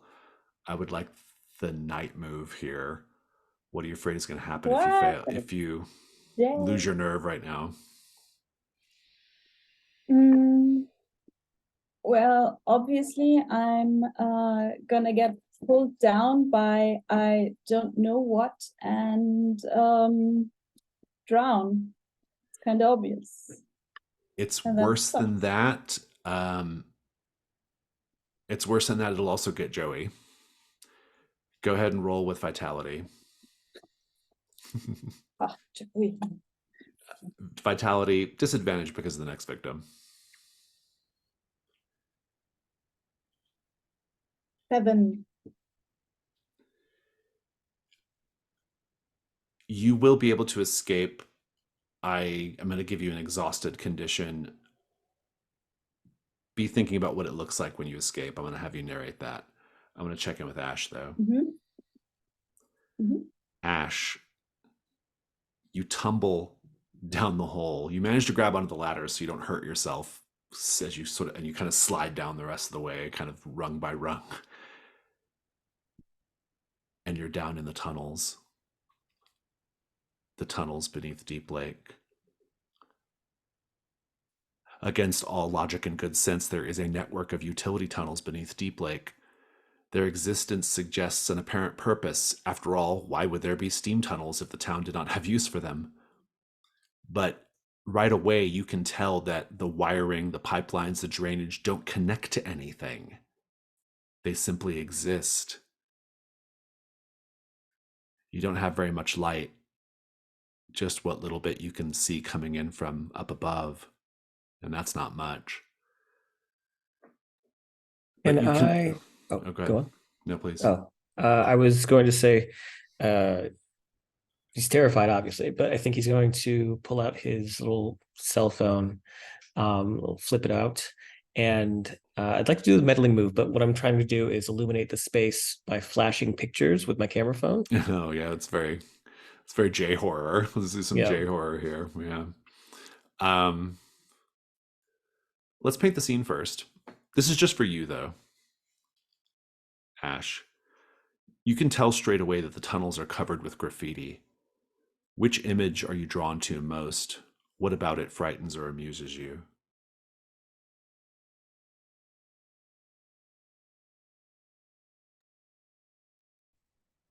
A lot of the graffiti here seems either like, graffiti taggers, people trying to make art down here, or just, random teenage vulgarity. But there's one that feels out of place and feels particularly alarming to Ash. And it is a very crude, almost sort of as if a child used a spray paint can to draw it. But there's a picture of a car with sort of like stick figure wearing a dress standing at the front of the car. And there's another person in the driver's seat. They look like they're dead. And they've got little X's over their eyes. And I think Ash, his light focuses on that, and he backs away, sort of recoiling in horror at it. You can make the meddling move with composure. Is the cell phone an item that you're marking, or No, it's just for just flavor. okay? I like it. And taking a look at your conditions, I think between shaken and the Yeah. tunnels themselves, I'm going to put you at disadvantage. That's fair. Okay. You said composure? Composure. It's 1-7. But I'm just going to use a key to turn it up because I'm stacked on conditions and I don't think I can take any more complications. Very well. I will give you your clue.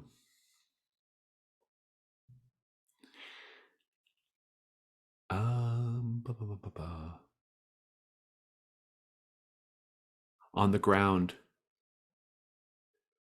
you find an old Walkman with a cassette in it. There's a piece of masking tape on it that says, "Property of Hutch Langley." Hutch is one of the missing kids from '85.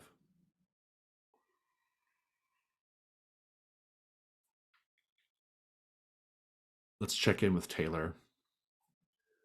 Taylor, give us the scene of not being drowned.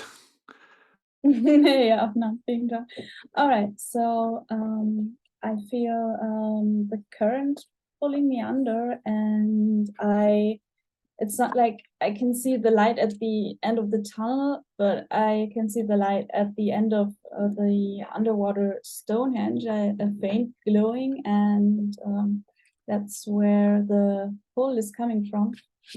And I spot a fleck of algae at the top of one of the stones, and I'm thinking, fuck, I need to live.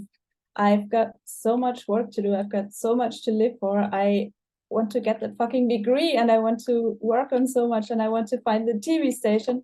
So I fix my eyes on the growth on the stone and struggle with all my strength to get free from the pull. And when I swim upwards, my hand grazes the algae, and I feel like it's giving me strength to live and to further pursue my goals. And my head breaks through the surface of the water, and I look at my hand, and there's no algae on it or anything, but I swim to the pier as fast as I can, where the lifeguard is already waiting because he fled pretty quickly. Yeah. Very good. I think that will wrap our day phase with, it was a rough day phase, but you collected a lot of clues, so it was productive in that sense. Are we thinking we want to try to answer a question, or do we want to, I mean, you don't have to yet, but you might be ready to on some of these questions? I don't know. I mean, we've Yeah, got more I'd than like enough that. to do. Yeah. I feel like we have enough to do at least Deep Lake Lurker, and then Yeah, maybe answering one of the questions for House on Escondido. yeah, I'd like that. Well, the one the only one that is not to resolve is the how do we lure Elliot to us? Do you want to try that one, or? I don't know.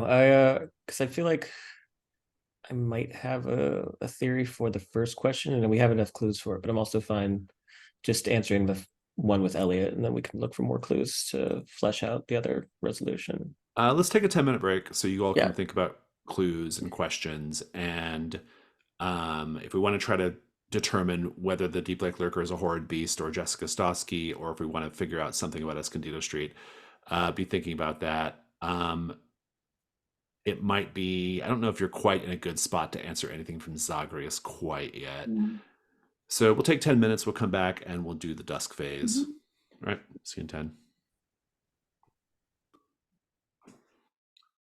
Okay, it is the dusk phase, our preparation for night phase. Let's answer the questions first if we're going to. So, does anybody want to take a stab at one of these questions? Yeah, I've got a theory for the deep lake lurker.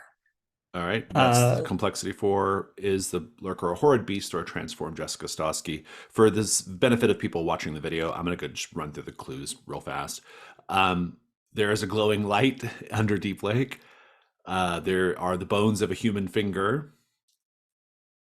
The ballpoint pen from Pine Rock Ridge back when it was originally open, inside of which there is a drawing of a kid waving and saying, "My friend," waving from the lake. The water wants to escape the testing kit. Very weird. And then there is the circled standing stones in the lake bed. So, what is your answer? I think it is a horrid beast. Okay. The big thing here for me is the pen and the drawing. Okay. I think that if this was a pen from when Pine Rock Ridge was originally opened, I think that would predate Jessica. And I think that this drawing would also then predate Jessica and her experience, because we've also mentioned that other kids have gone missing in the past. I think that it's probably closer to somewhere around when the other kids disappeared and Jessica was just the latest victim. I think that the lights are maybe sort of like an anglerfish sort of thing, where it's, you know, using the lights to attract children to, or whoever, to the lake so that it can feast upon them, maybe cleaning the flesh off their bones, thus leaving behind bones as remains. But those are the clues that I used. I have a question about the ballpoint pen and the note inside. Explain to me again how it sort of affirmatively suggests a beast. So my friend, the hand waving from the lake, is like a monster's hand. Like it's maybe like drawn to look sort of like a okay. creature from the Black Lagoon hand, or Oh, webbed I like that. sort of hand. Okay. Oh, very interesting. Okay, I like that. And I mean, who lives under the lake and just has a hand sticking out? Well, I mean, it could be a weird Jessica Stosky, but the description of it being a Yeah. monster hand, I think, is helpful. And then you're saying because the pen itself is just like an old pen, it predates all this stuff with the victims. Okay, I like that. Yep. I'm into it. Does anybody have any objections or alterations or other alternate theories? No, that sounds very good to me. It's flat Save roll. the other Also- couple of clues for the subsequent question, I guess. Yeah, that makes sense. Yeah, you want to leave them or Or Jack, if you have one of your use them? floating ones, that would help too. I don't think any of my floating ones help for this particular one, but if we want to get like a bonus, we could say that the circle of standing stones in the lake bed, you know, could be point to like a lair or something like that. But Mhm. I was a little bit more iffy on that one. Yeah, that's a Yeah, little I more was- iffy, I think. I was thinking we might want to save that for like the subsequent Follow up. question. Yeah. Yeah. Flat roll works. Go ahead, Okay. Jack, roll it up. Yeah.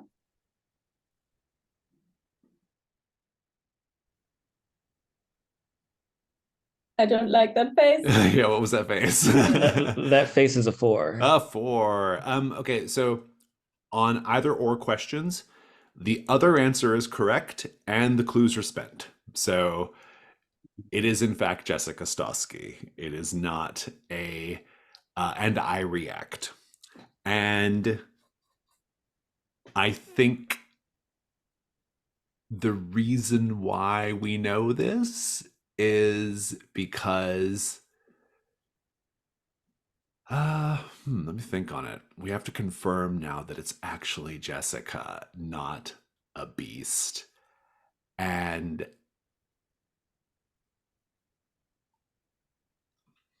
I think what it is, maybe you all, I'm going to say that you all agreed to meet back up at the lake at the end of the day, just to share notes and compare notes about different things you've been looking into. Some of you are probably a little more shaken looking than the others, although everybody had kind of an experience today. So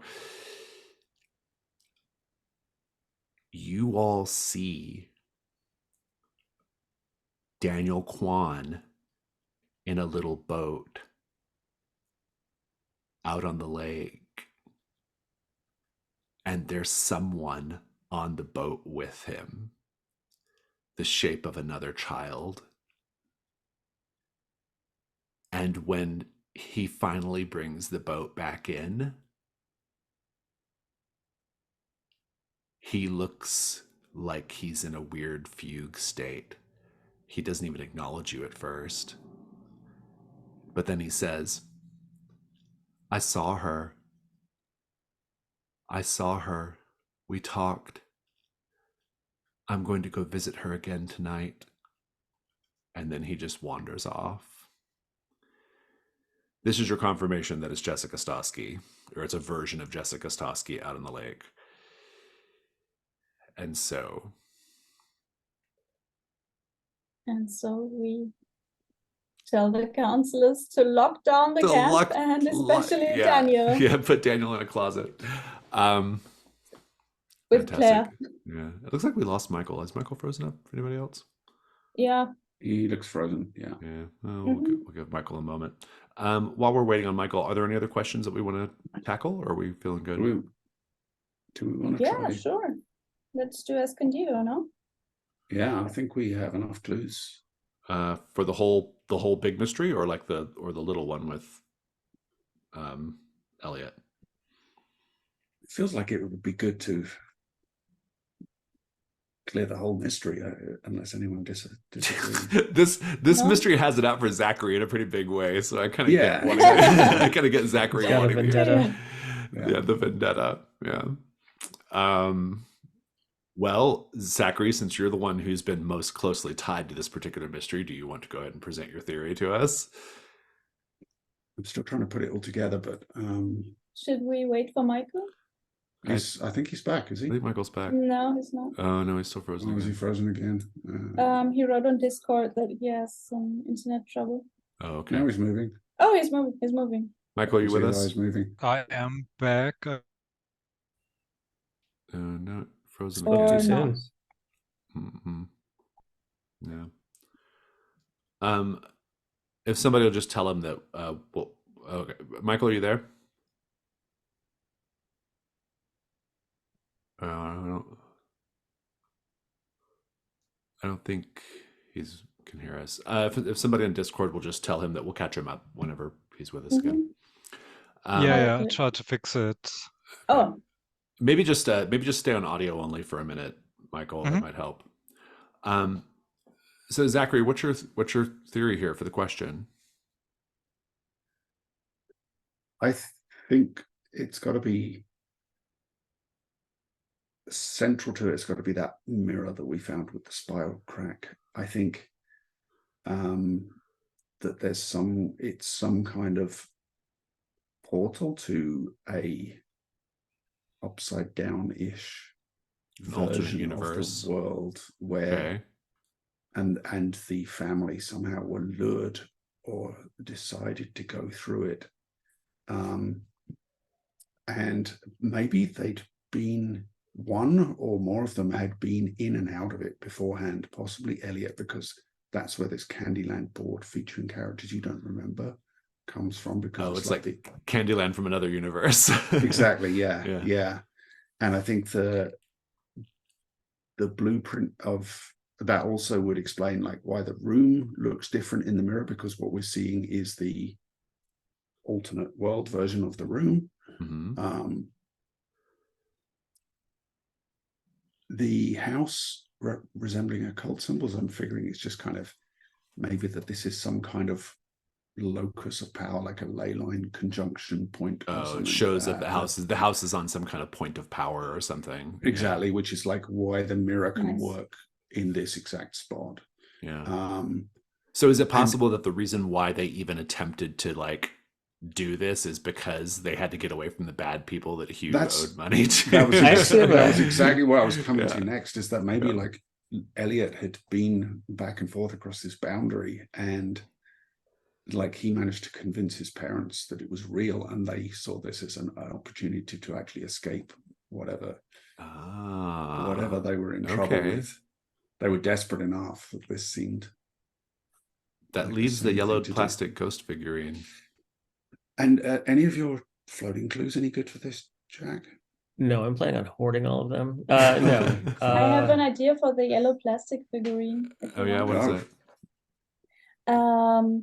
So the Rappaport parents gave Elliot a red plastic ghost figurine for his birthday because he liked spooky stuff. And well, it fell under his bed. And when he reached down, he got a yellow plastic ghost figurine back. Interesting. And that's how the whole thing started. So I think like the mirror was under his bed. it was under the parents' bed, but yeah. Well, it fell under the parents' bed. And, yeah, he would have been when he playing picked with it it back all up, around it the was- house. Yeah. Yeah, I kind of like the idea. Well, so we have to kind of retcon a little bit for why you all would know that. And so it could be that like maybe there's a picture of him with the red one, not the yellow one. Or Amber could have swiped the figurine and brought it over to the house, or maybe like in one of his sort of trips to the house, Zachary might have taken it over and saw it in the mirror. I don't know. That's nice. I like that. Yeah. I think so. I don't know. I have a little bit of I like the theory. I have maybe an alternate take on it though. Okay. I think that the bad people and the house resembling with the layout resembling occult symbols, I think that this might actually be some sort of like occult programming, and the bad people are the ones who found this sort of gateway, and they were using the Rappaports as sort of like a test family. Oh yeah. It's an interesting theory, but we know specifically that Hugh owed them money. Oh yeah. Well, maybe maybe he owed them money and agreed to do this as part of like. Oh, as his payment. Oh, Yeah, that's interesting. And then the yellow plastic ghost figurine, I was thinking, was something more along the lines of like in Poltergeist, when objects come out, they were sort of covered in that like goop. Maybe this was something that like Elliot had traded off or brought back with him on a trip back from the mirror. Well, the interesting thing is regardless of which of those two we go with, the outcome is the same, right? The family disappeared to another universe through the mirror portal, right? Like you may not even know for sure exactly why they did it, but you just know how they did it, right? Anybody else have anything to add or want to try to bump up the roll somehow with a floating clue, Ash? It's not really a clue so much, but it might also explain Claire. Yeah, it's like the alternate universe version of her. Yeah, it definitely could. One thing I think is that we have to kind of reckon with at some point is the fact that the house itself seems sentient, or it is at least maybe whether it's sentient or not is maybe not entirely clear, but we have established that the house is evil. It's clearly malignant, or maybe something has come from the other side that is now dwelling in the house, making it malignant. So just something to keep in the back of your mind. Does the blueprint speak to that? That it's kind of maybe the house was designed. I mean, I don't think it's relevant to answering the question. I just think it's something to be mindful of. Yeah, it's interesting, but I think maybe the bad energy comes from the mirror. Yeah. Well, if we want to all the other mirrors, and yeah, we haven't really examined the other mirrors. Maybe there's some phenomena might happen in them. Yeah, it could be that mirrors in this place is the key to it, right? Because the place has got to be important somehow, or the house. I can put down the paper fortune teller, and I think if we wanted to go this sort of occult route with these occultists who are using the house as sort of like this interdimensional place, I think that the fortune teller like maybe has on surface, stuff in who's Elliot had a sister, right? Abigail. Abigail. Maybe it's like in her handwriting, like maybe she just made it. But if you flip it open the way that you would a paper fortune teller, the other side of these things have these occult symbols, the same occult symbols that sort Oh. of match up with the blueprints.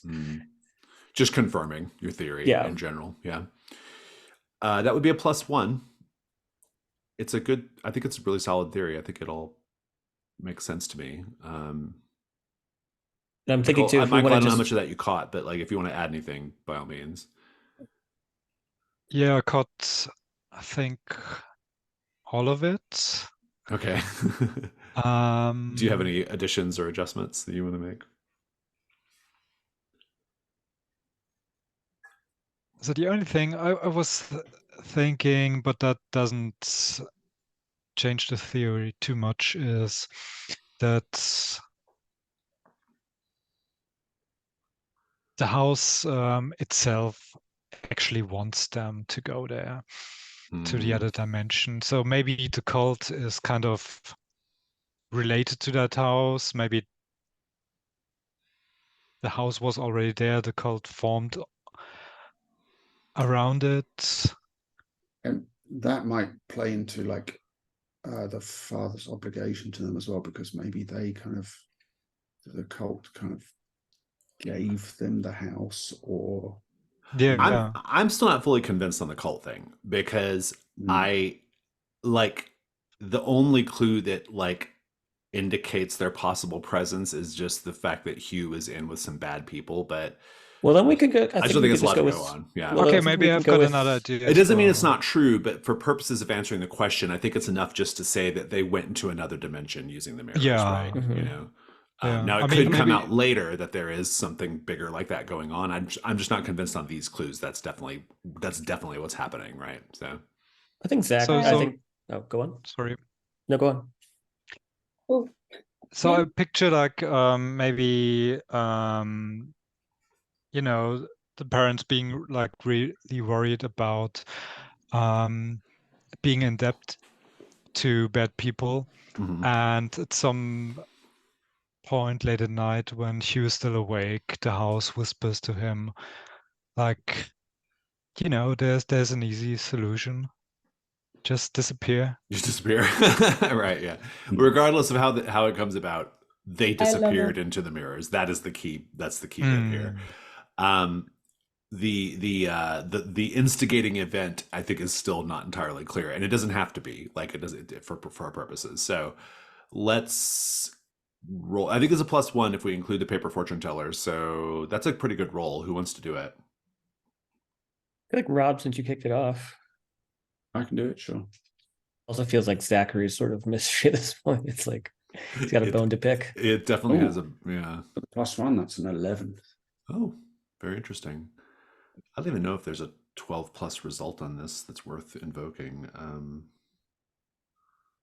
There is. The big man will appear while the Latchkeys are pursuing the opportunity. I don't know if you all want to burn a key for that, but you would have to burn a key for it to happen.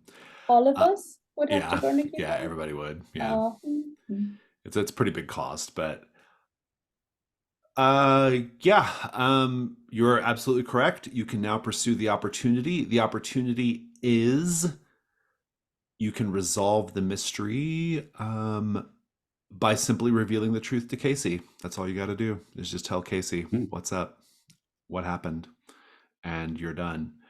Then, if you wish, you can destroy the house at 18 Escondido or perform a ritual to banish the evil. You don't have to do that if you don't want to. You don't get extra credit for doing that. You just have to tell Casey. But, you know, the house is still there doing its thing. I would kind of like to banish Claire, I must say. Yeah. Well, yeah. If I'm sure I wouldn't, even if I thought I had, but let's talk about this night phase that we have to do. So, what does everyone want to? Well, first of all, are we going to watch an Odyssey tape? Even if you're not all there to watch it, are we going to watch one? Yes, please. I'm down. I would love to watch it. That would be Deep Lake Off the Beaten Path. And so if there are no objections, we will watch the tape. Where are we going to watch the tape? Rodenbecker or Escondido Street? Or Ambus. or alternatively, you've probably spent enough time at Pine Rock Ridge to know that the kids in one of their cabins in Loon Cabin, they have a VCR and TV. Just an option. Keep in mind. Where are we watching the tape? My vote We is for get some kind Rodenbecker. of bonus when we watch it at Escondido, right? You do indeed, yeah. Mm. There's always What something was that special again? when you watch it anywhere. There's always a Yeah. special outcome. Mm.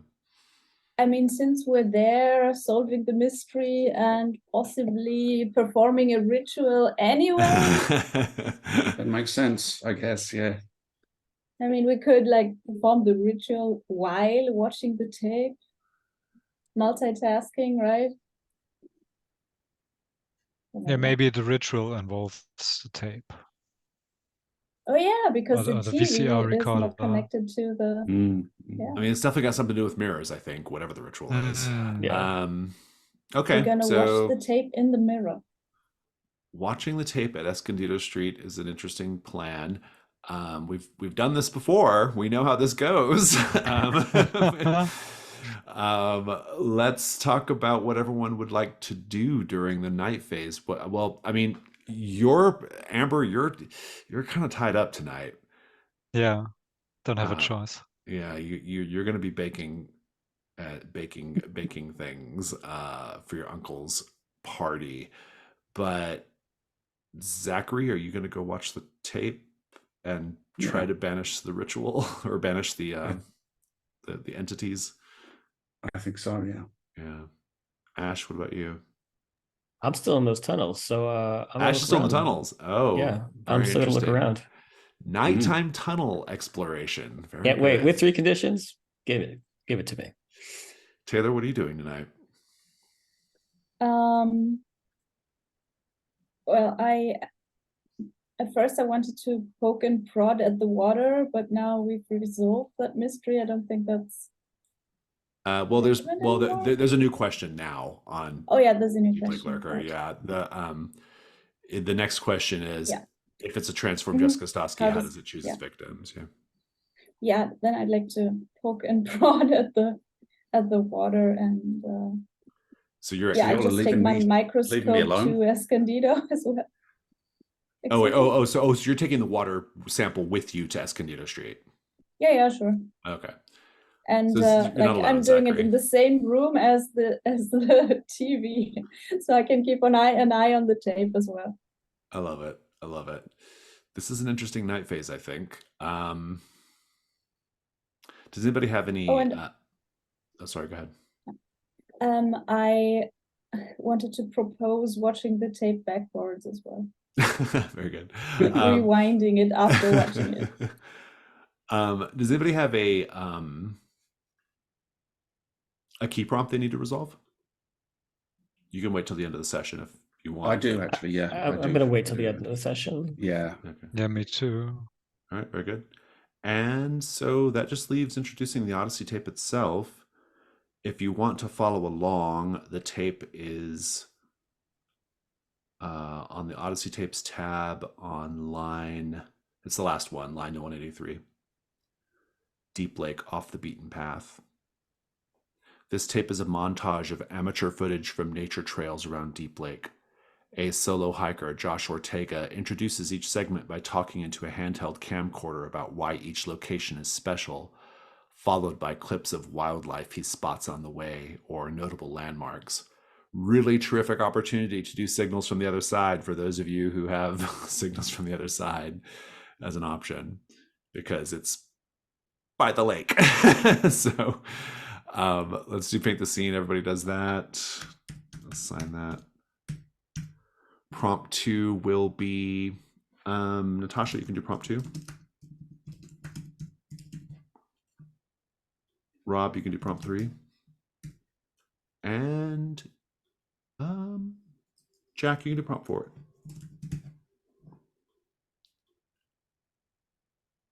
Let's take a quick 5-minute break so you can think about your prompts. We'll come back and we'll do a pretty punchy night phase.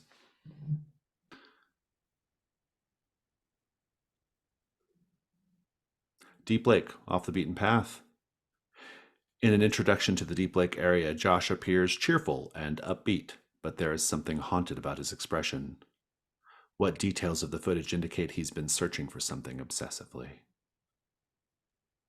When the tape cuts on, it's unsteady. It's almost as if he turned it on by accident. But as he's fiddling around with the camera and fiddling around with his gear, we see that he has sort of a dirty manila folder, and he flips it open and starts to flip through the pages, and we see that each page is a missing sign for a different child. And we also see that as we see his fingers turning those pages, you can see that like all of his nails are so bitten down and chewed and gnawed, and the skin on the ends of his fingers, there's kind of indications of like old scabs and blood there, that he's just been sitting obsessively gnawing his own fingertips. I think, yeah, I also wanted to go into the finger direction. So maybe you still see some dirt under what's remaining of his fingernails. And in the background, next to him, you can see all kinds of trap stuff, like the sling they have in movies for catching wild dogs, with a stick and the sling in front, and a huge net, and even a bear trap. Before you even start the tape, Casey met Taylor and Zachary outside of the house on Escondido Street, and he says, "So you said you knew what happened? You found out what happened to Elliot and his family. What's going on? What did you learn? What have you discovered?" It's probably just easier to show you, man. We have to go in there then?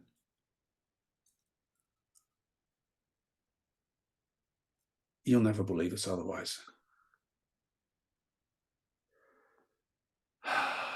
Okay. And he follows you in. And I will lead him to the master bedroom where we left that mirror. Ash, you're in the tunnels. They go on for a long time. You might even be a little lost. What are you doing? What are you looking for? I think he's primarily looking for another way out, because when he tried to push open the grate, there was something very, very heavy on top of it. So as he's sort of continuously trying to snap pictures and sort of delete them off his phone, he notices that there's different pieces of detritus and garbage all over the floor. There's sheets of paper, and as he's sort of kicking them around, he picks up one sheet of paper when he sees a face on it, and notices that many of these sheets are also of missing children. And he I think he gets spooked out by that, but I think he's just going to continue sort of heading in, deeper into the tunnel. Hopefully the way out is through. Amber, how's this party going? What's it look like when you arrive? I think my uncle has been waiting for me, and I suppose my role is rather to stay in the back and do cooking and baking and preparing stuff. And I did prepare, in fact, some stuff, but now it has to be presented, And she's basically wearing like a 50s housewives outfit, but in goth, Taylor, the power and the electricity have been cut off from Escondido Street. We've established this. And yet, of course, the tape and the TV still work. But also, you can hear from down the hall in one of the bathrooms, the water comes on. Someone has turned on a sink, and you can hear water running. What do you do? Interesting. I take a sampling tube with me and go to investigate the running water with a flashlight. Let's go back to the tape.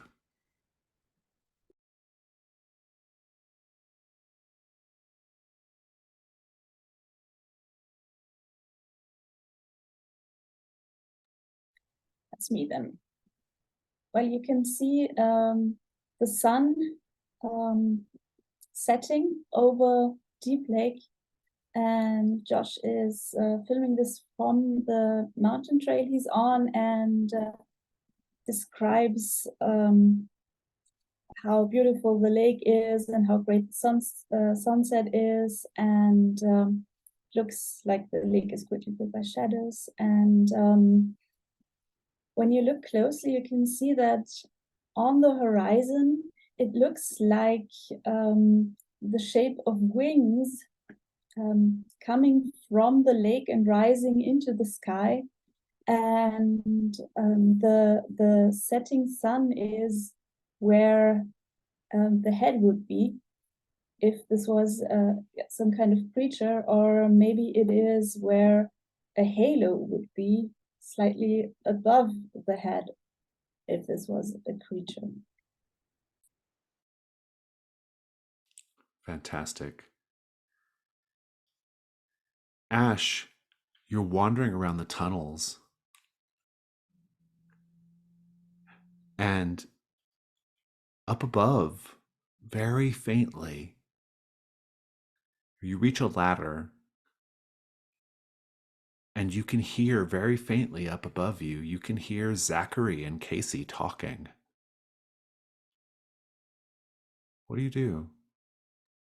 Screaming out their names, calling out for help, trying to scuttle up the ladder as quickly as possible, hoping that they'll hear me.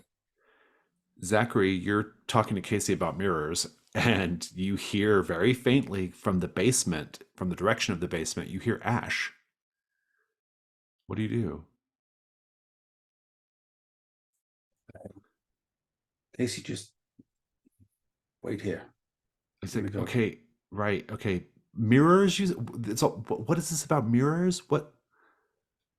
I think this mirror in particular. Okay, all right. And then he sees Taylor walk by to go investigate the water. Taylor, when you get to that bathroom, before you turn the corner to go inside, the water gets cut off. It's like, shh, and it's off. What do you do? As quickly as I can, I pull the stopper. Yeah.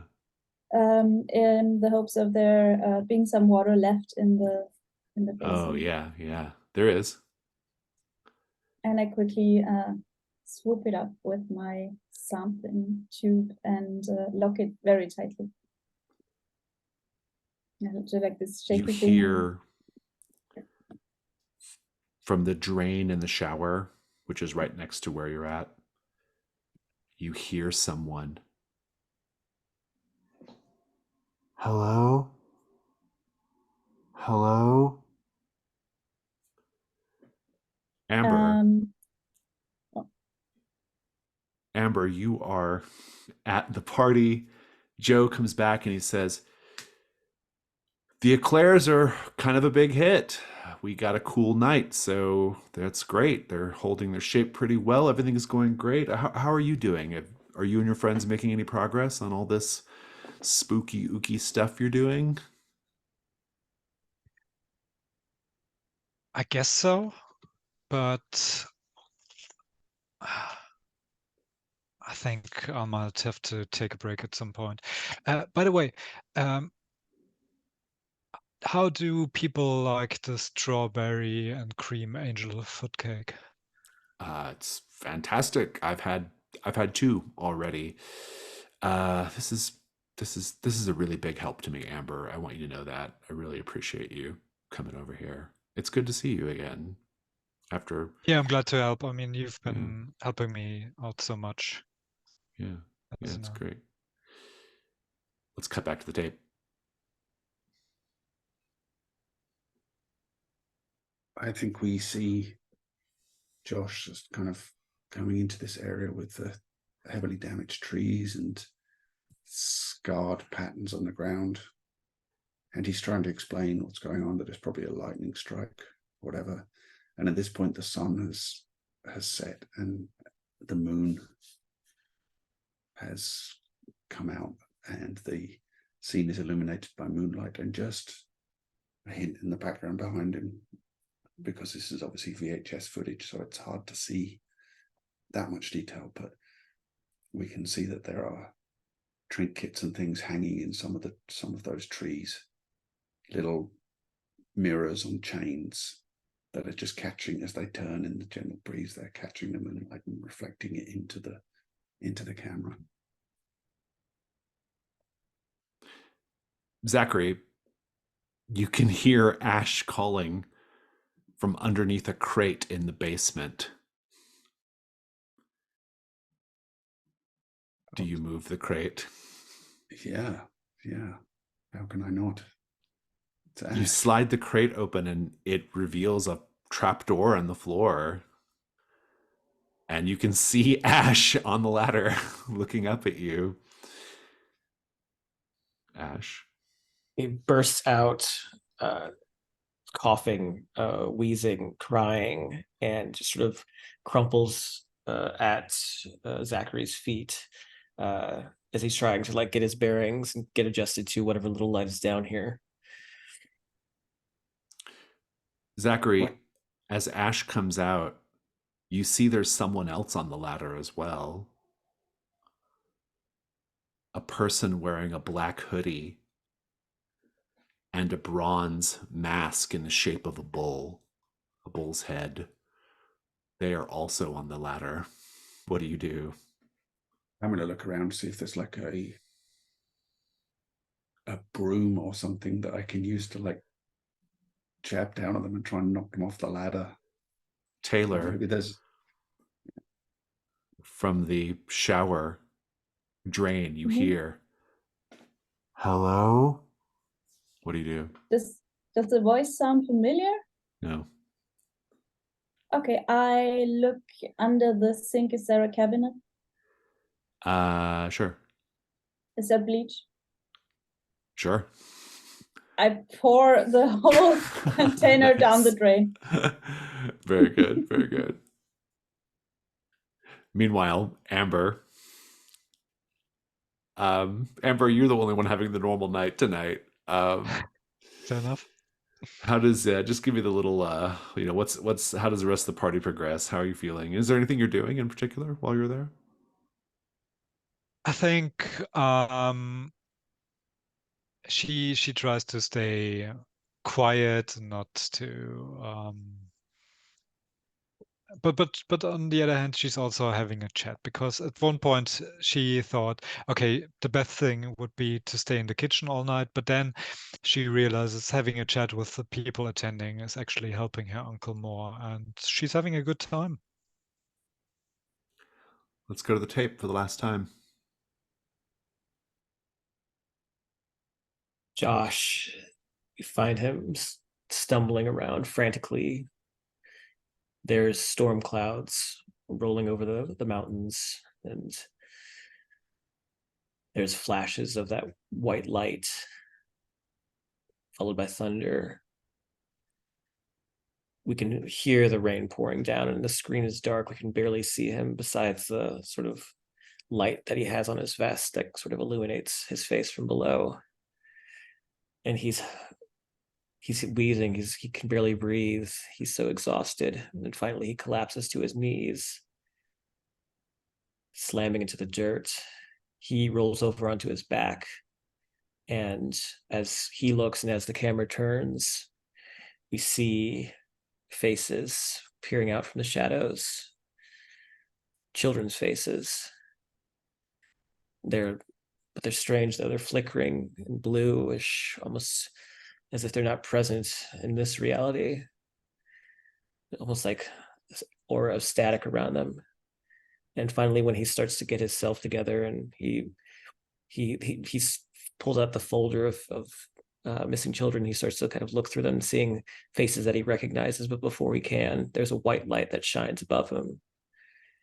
And he is immediately ripped up, pulled up into this beam of light, leaving behind sort of billowing trail of papers. But we hear him screaming at the top of his lungs as he is sucked out of frame.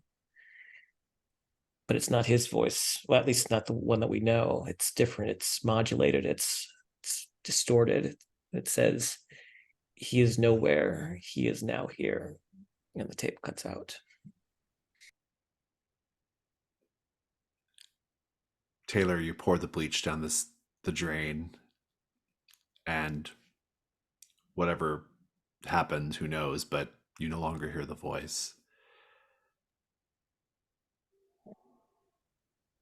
Amber, the party goes off without a hitch. Everything is great. Your uncle even gives you some money, even though you kind of owe him. And Zachary, upon seeing a weapon in your hand, or the fact that you are going to try to fight this person, they stop, and looking up at you from behind their mask, they say, "You're not the one I want anyway." And then he climbs back down into the darkness of the ladder. That concludes our night phase.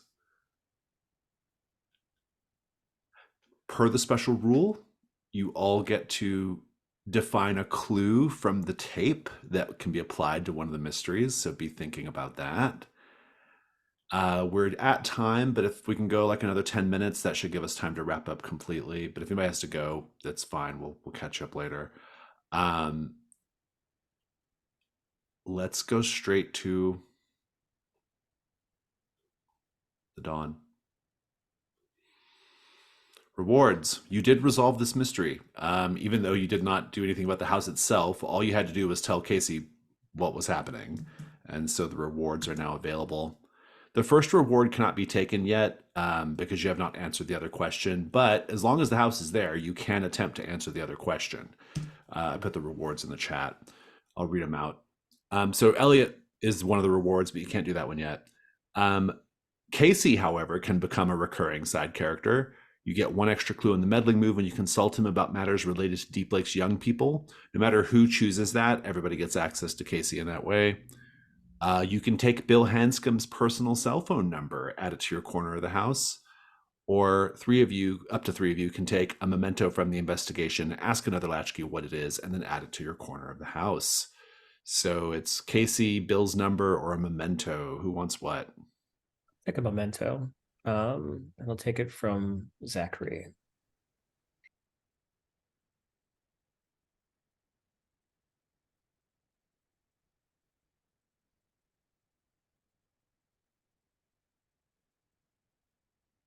I think back to things we discovered there.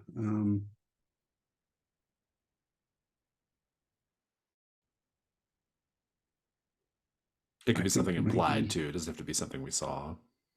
Yeah, I think maybe that Candyland board, you took that and you have it in your personal quarters now. Zachary, what do you want from the rewards? I'll take a memento as well, and I will take it from Taylor.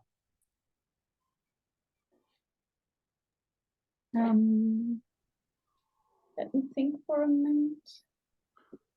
While Taylor's thinking, Amber, what do you want? Yeah. I think the sheriff was at the party, Oh, okay. so I got Nice. his number. Very good, very good.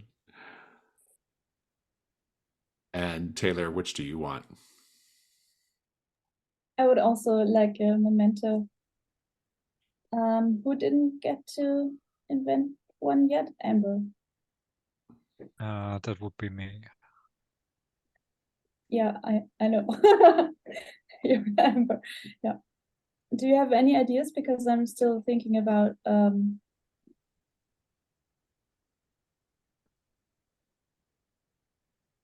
I mean, the paper fortune teller would be pretty cool to have. Oh, you had that already, but as a clue. But now you can have it as an Ash item. had that. Yeah. I'd love to give it to you as an item. I think we could do all kinds of fun stuff with it. If you like. You might need it if you ever decide to actually do something about the house. Right. So Yeah. That's a good If idea. you don't want it, I'll think of something else. No, that's good. I like it. So I think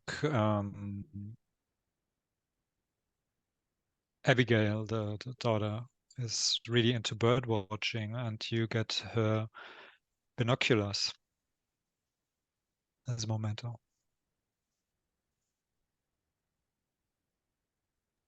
Fantastic. Nice, thank you. Let's do Dawn questions. So everyone is going to get the first one. Did the Latchkeys resolve a mystery? Yes, you did. So everyone gets credit for that first question. Actually, let's not do Dawn questions yet. Let's resolve keys first, and then we'll do Dawn questions. Does anybody have any keys they want to go ahead and narrate or resolve? I do owe you one. So a flashback showing the Latchkey kid routine whenever he got home from school. I think we see Zachary letting himself into the back door of the house. His bike propped on just inside the kind of yard gate behind the door. And he steps in and dumps his bag down, immediately goes to the stovetop and puts the burner on so he can boil water to make tea, and then flips the TV on through in the living room. And as he comes back through to find the tea bags and a mug and everything, we can hear the news from that time kind of coming through from that television. And of course, it's some kind of traumatic news item of, I don't know what era is this, probably late 80s. So maybe it's something to do with the breakout of Operation Desert Storm, and they're interviewing General Norman Schwarzkopf on TV. And yeah, so there's lots of kind of rah-rah jingoistic stuff going on in the news. Fantastic. Who else wants to do a key? I had a key. I think it's pretty simple. For Ash, it's a flashback to when you felt genuine happiness as a child. And we see little Ashley wandering around the house, his little red curly hair, his big Coke bottle glasses, and he's helping to set the dinner table with his father and his sister. And his sister continues to sort of mess around, switching plates, switching silverware. And they look to be the same age. In fact, they're twins. And there's a moment where Ashley goes, "Shane, stop, I'm trying to do this." And she sort of just giggles and snatches back the fork. And their father says, "Hey, cool it down. Your mom will be home. Your mom will be home in a minute." And we see him sort of stirring a pot of pasta, and he has something else on the skillet. And finally, we hear their mother's come in from the house, and she has like this sort of like red grocery store vest on. We can tell that she works for some local grocery store. And she's clearly exhausted, but excited to be home. She goes around distributing kisses to the family. And as she sort of unwinds, we see the father begin to plate up several plates of spaghetti and meatballs. And Shane and Ashley in unison pound on the table going, "Spaghetti, spaghetti, spaghetti." And their mother sort of like rubs her temples saying, "Yes, yes, it's Spaghetti Thursday. Sorry, I have a bit of a migraine." And the kids sort of like calm down, but everyone gets together and enjoys a delicious spaghetti and meatball dinner.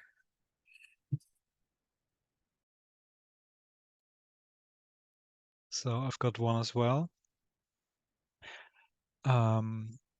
So it's in the afternoon, and we see a small, blondish, little chubby girl coming back home. She's wearing like, I think it's a denim overall and some bright shirt underneath. And when she enters, she's got a key, and she says, "I'm home." And she takes off her shoes and goes to the kitchen, and then she tells someone apparently about her day, and we hear like, "Oh yeah, today was really good. I got an A in my history test." And then we hear another voice that says, "Well, I'm really proud of you. Why don't you put it on the fridge?" And the audience can tell immediately, okay, that's not an adult talking. It's in fact Amber pretending to be someone else, imitating a parent's voice, because she's in fact on her own. And she puts the test on the fridge, and there are other tests already. How interesting. Okay, are there any other I guess that's it. I'm not crying, you're crying. Now let's go to Dawn questions. Okay, so Taylor, did you share a good memory from your childhood? I did. Camping with Daddy. Oh, that's right. Yeah. Good. Were you vulnerable with someone? Yeah, I had a vulnerable scene. So Yeah, I would say I so. guess All right, you picked up 3 XP. Let's go to Zachary. Did you receive a signal from the other side, Zachary? You're muted. I was kind of angling that for that with the mirrors being in the tape. Oh, sure. Yeah. Did you share a good memory from your childhood? Didn't I really should have lent into that with Debbie, but I don't think I got there. No. Maybe your tape. I mean, do you consider watching General Schwarzkopf and the Iraq War being a good memory? I think Zachary definitely was into that. I think he probably was. Did you cut loose for once?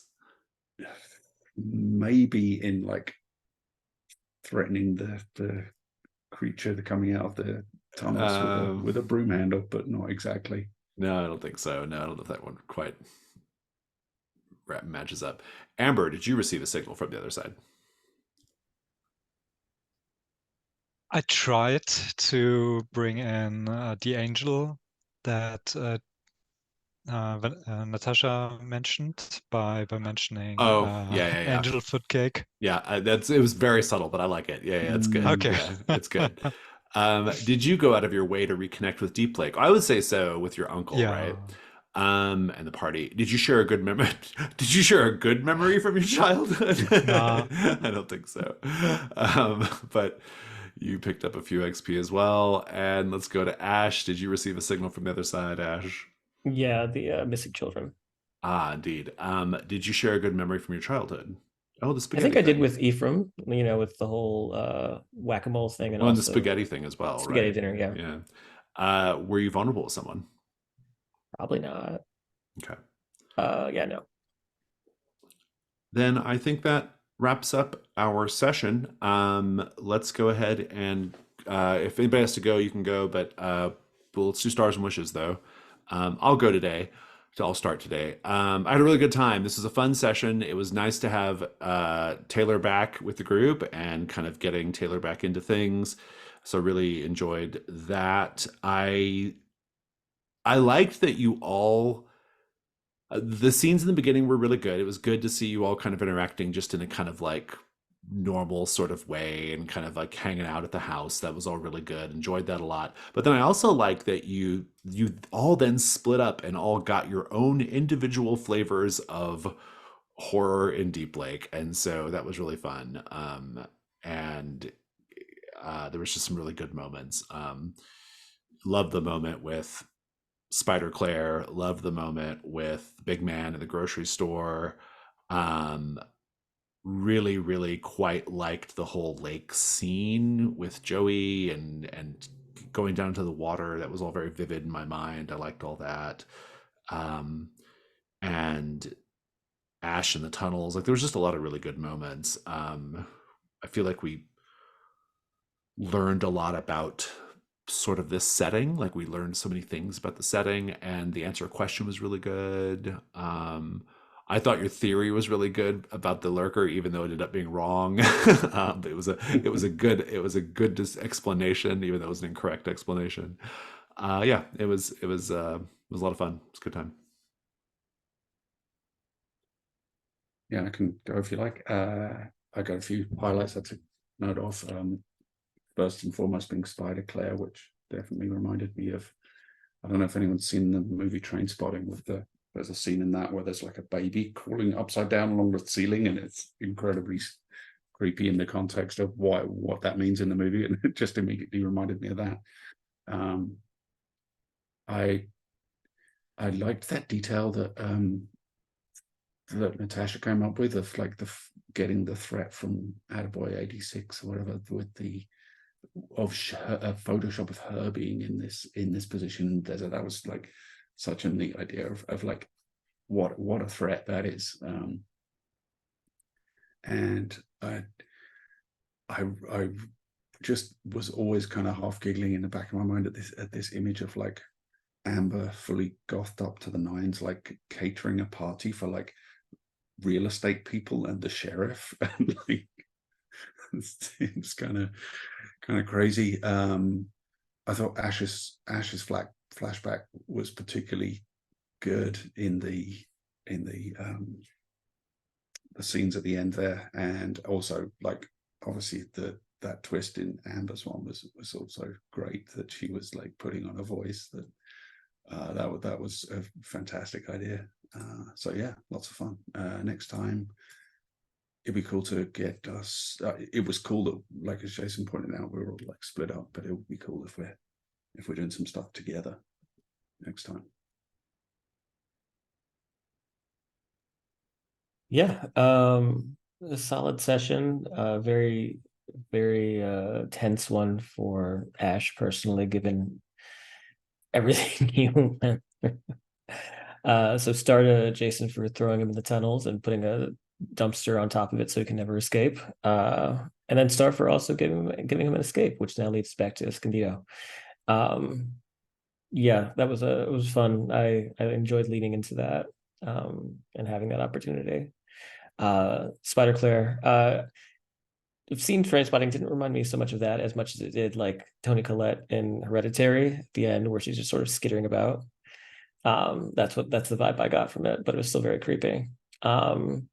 And then Amber going to this dinner and just baking strawberry shortcake or angel food cake, and totally divorced of any of the trauma that any of us were going through at the time was a nice sort of tonal contrast, despite the fact that she's so kind of like macabre in her presentation. I thought it was sort of an interesting version of that.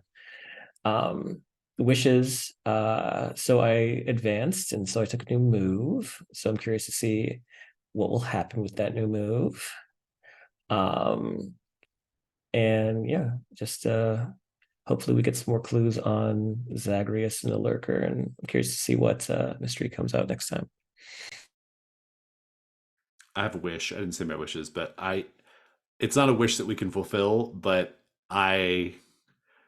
there's a part of me that would have liked to have seen Amber go to the motel room to see what happened to her uncle before turning the key, or instead of turning the key. But I think turning the key was also a valid choice. Like it was still kind of, in its way, it was still kind of scary not knowing what was happening behind the door, you know? But that was a very like tense moment. And it was a tense moment because it was like, what are you going to do as a player? Like, are you gonna like take a chance at what could be behind the door, or are you gonna, avoid that? So anyway, I don't know, it was good. I don't know, I liked it. I thought it was a fun scene. What would have been behind the door? I'm not saying. Yeah, but that might be a good transition for me to my stars and wishes. I really enjoyed that moment, and I thought, okay, I'm definitely not turning a key. But then, yeah, that felt so threatening to that NPC. If it would have been anyone else, I mean, she would have acted differently. Me as a player, more like that. I also enjoyed how creepy the session was again, and felt really interesting to meet the big man and to realize how my character reacts actually, because um, I would have expected her to behave differently, to be more cocky or whatever. Um, but that person, especially after dealing with Harvey, she was really cautious about weird strangers. And having a very low stakes night scene was amazing in contrast to that. Also stars for Zachary being a bad liar. Again, that's like a very fun theme. You interacting with the sheriff last time, and this time Debbie, and bonding over cigarettes. I enjoyed Taylor at the lake and saying, "Yeah, I'm kind of a water scientist." So, and also almost drowning. That was pretty cool. And for Ash, I really enjoyed that you leaned into being stuck in the tunnels, and um, because that was quite impactful for the night scene. And I'm very curious about your sister, to see more of her.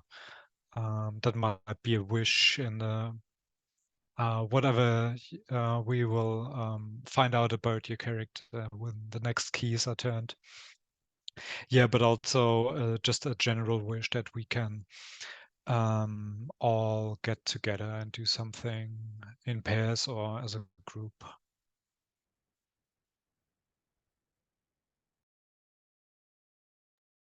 Yeah, I also really enjoyed this session, had a lot of fun. And there are so many things I liked. The sad whack-a-mole description, I really like that. Then of course Spider Claire, where I also thought of Hereditary. Then I really like how Zachary's character is developing. He's becoming a liar. No, he keeps lying to everybody, like Debbie and the sheriff and everyone. It's just, yeah, I'm buying the house. Yes, I've talked to. I'm here for Debbie. Why do you keep lying, Zachary? Curious and curious. And I never give him a role for it either. Yeah. Then I also love that Amber asked the big man to give her the cake batter. From the high That's, shelf. I thought that was really good. Yeah, it was a good touch. Yeah, that was great. I love the graffiti of the car and the dead person in the car. And I really enjoyed Jack's final narration of the tape. That was super creepy. And Amber's flashback, that was heartbreaking. I loved it. And I just wanted to say that I totally expected Elliot to crawl up that ladder and not some weird masked person. What's person going wearing on? Who is a that? hoodie and a bull mask. Yeah. Yeah, that's really weird. Yeah, and also the expression, the moles are pretty whacked right now. That's so stupid. And with the broom, I also thought of whack-a-mole. And when he got the broom to Oh, to whack the person climbing up the ladder. whack-a-mole. Yeah, Yeah. yeah. And for wishes, why haven't I turned a key yet? I want to turn Yeah, keys. why Next haven't you time turned a I'll. key yet? Yeah, Yeah, I don't know. let's I do love that. turning keys. And next time I'll turn some keys just for the sake of turning keys, I you can think. you can turn them you could bump up any die roll. It doesn't have to even be a miss. So Yeah, I know. I turn a key right now. Yeah. And yeah, I really had a great time. Fantastic. Thanks, guys. Any other stars and wishes? Okay. Well then, thanks for going a little longer. We will wave goodbye to anybody watching the video. Goodbye.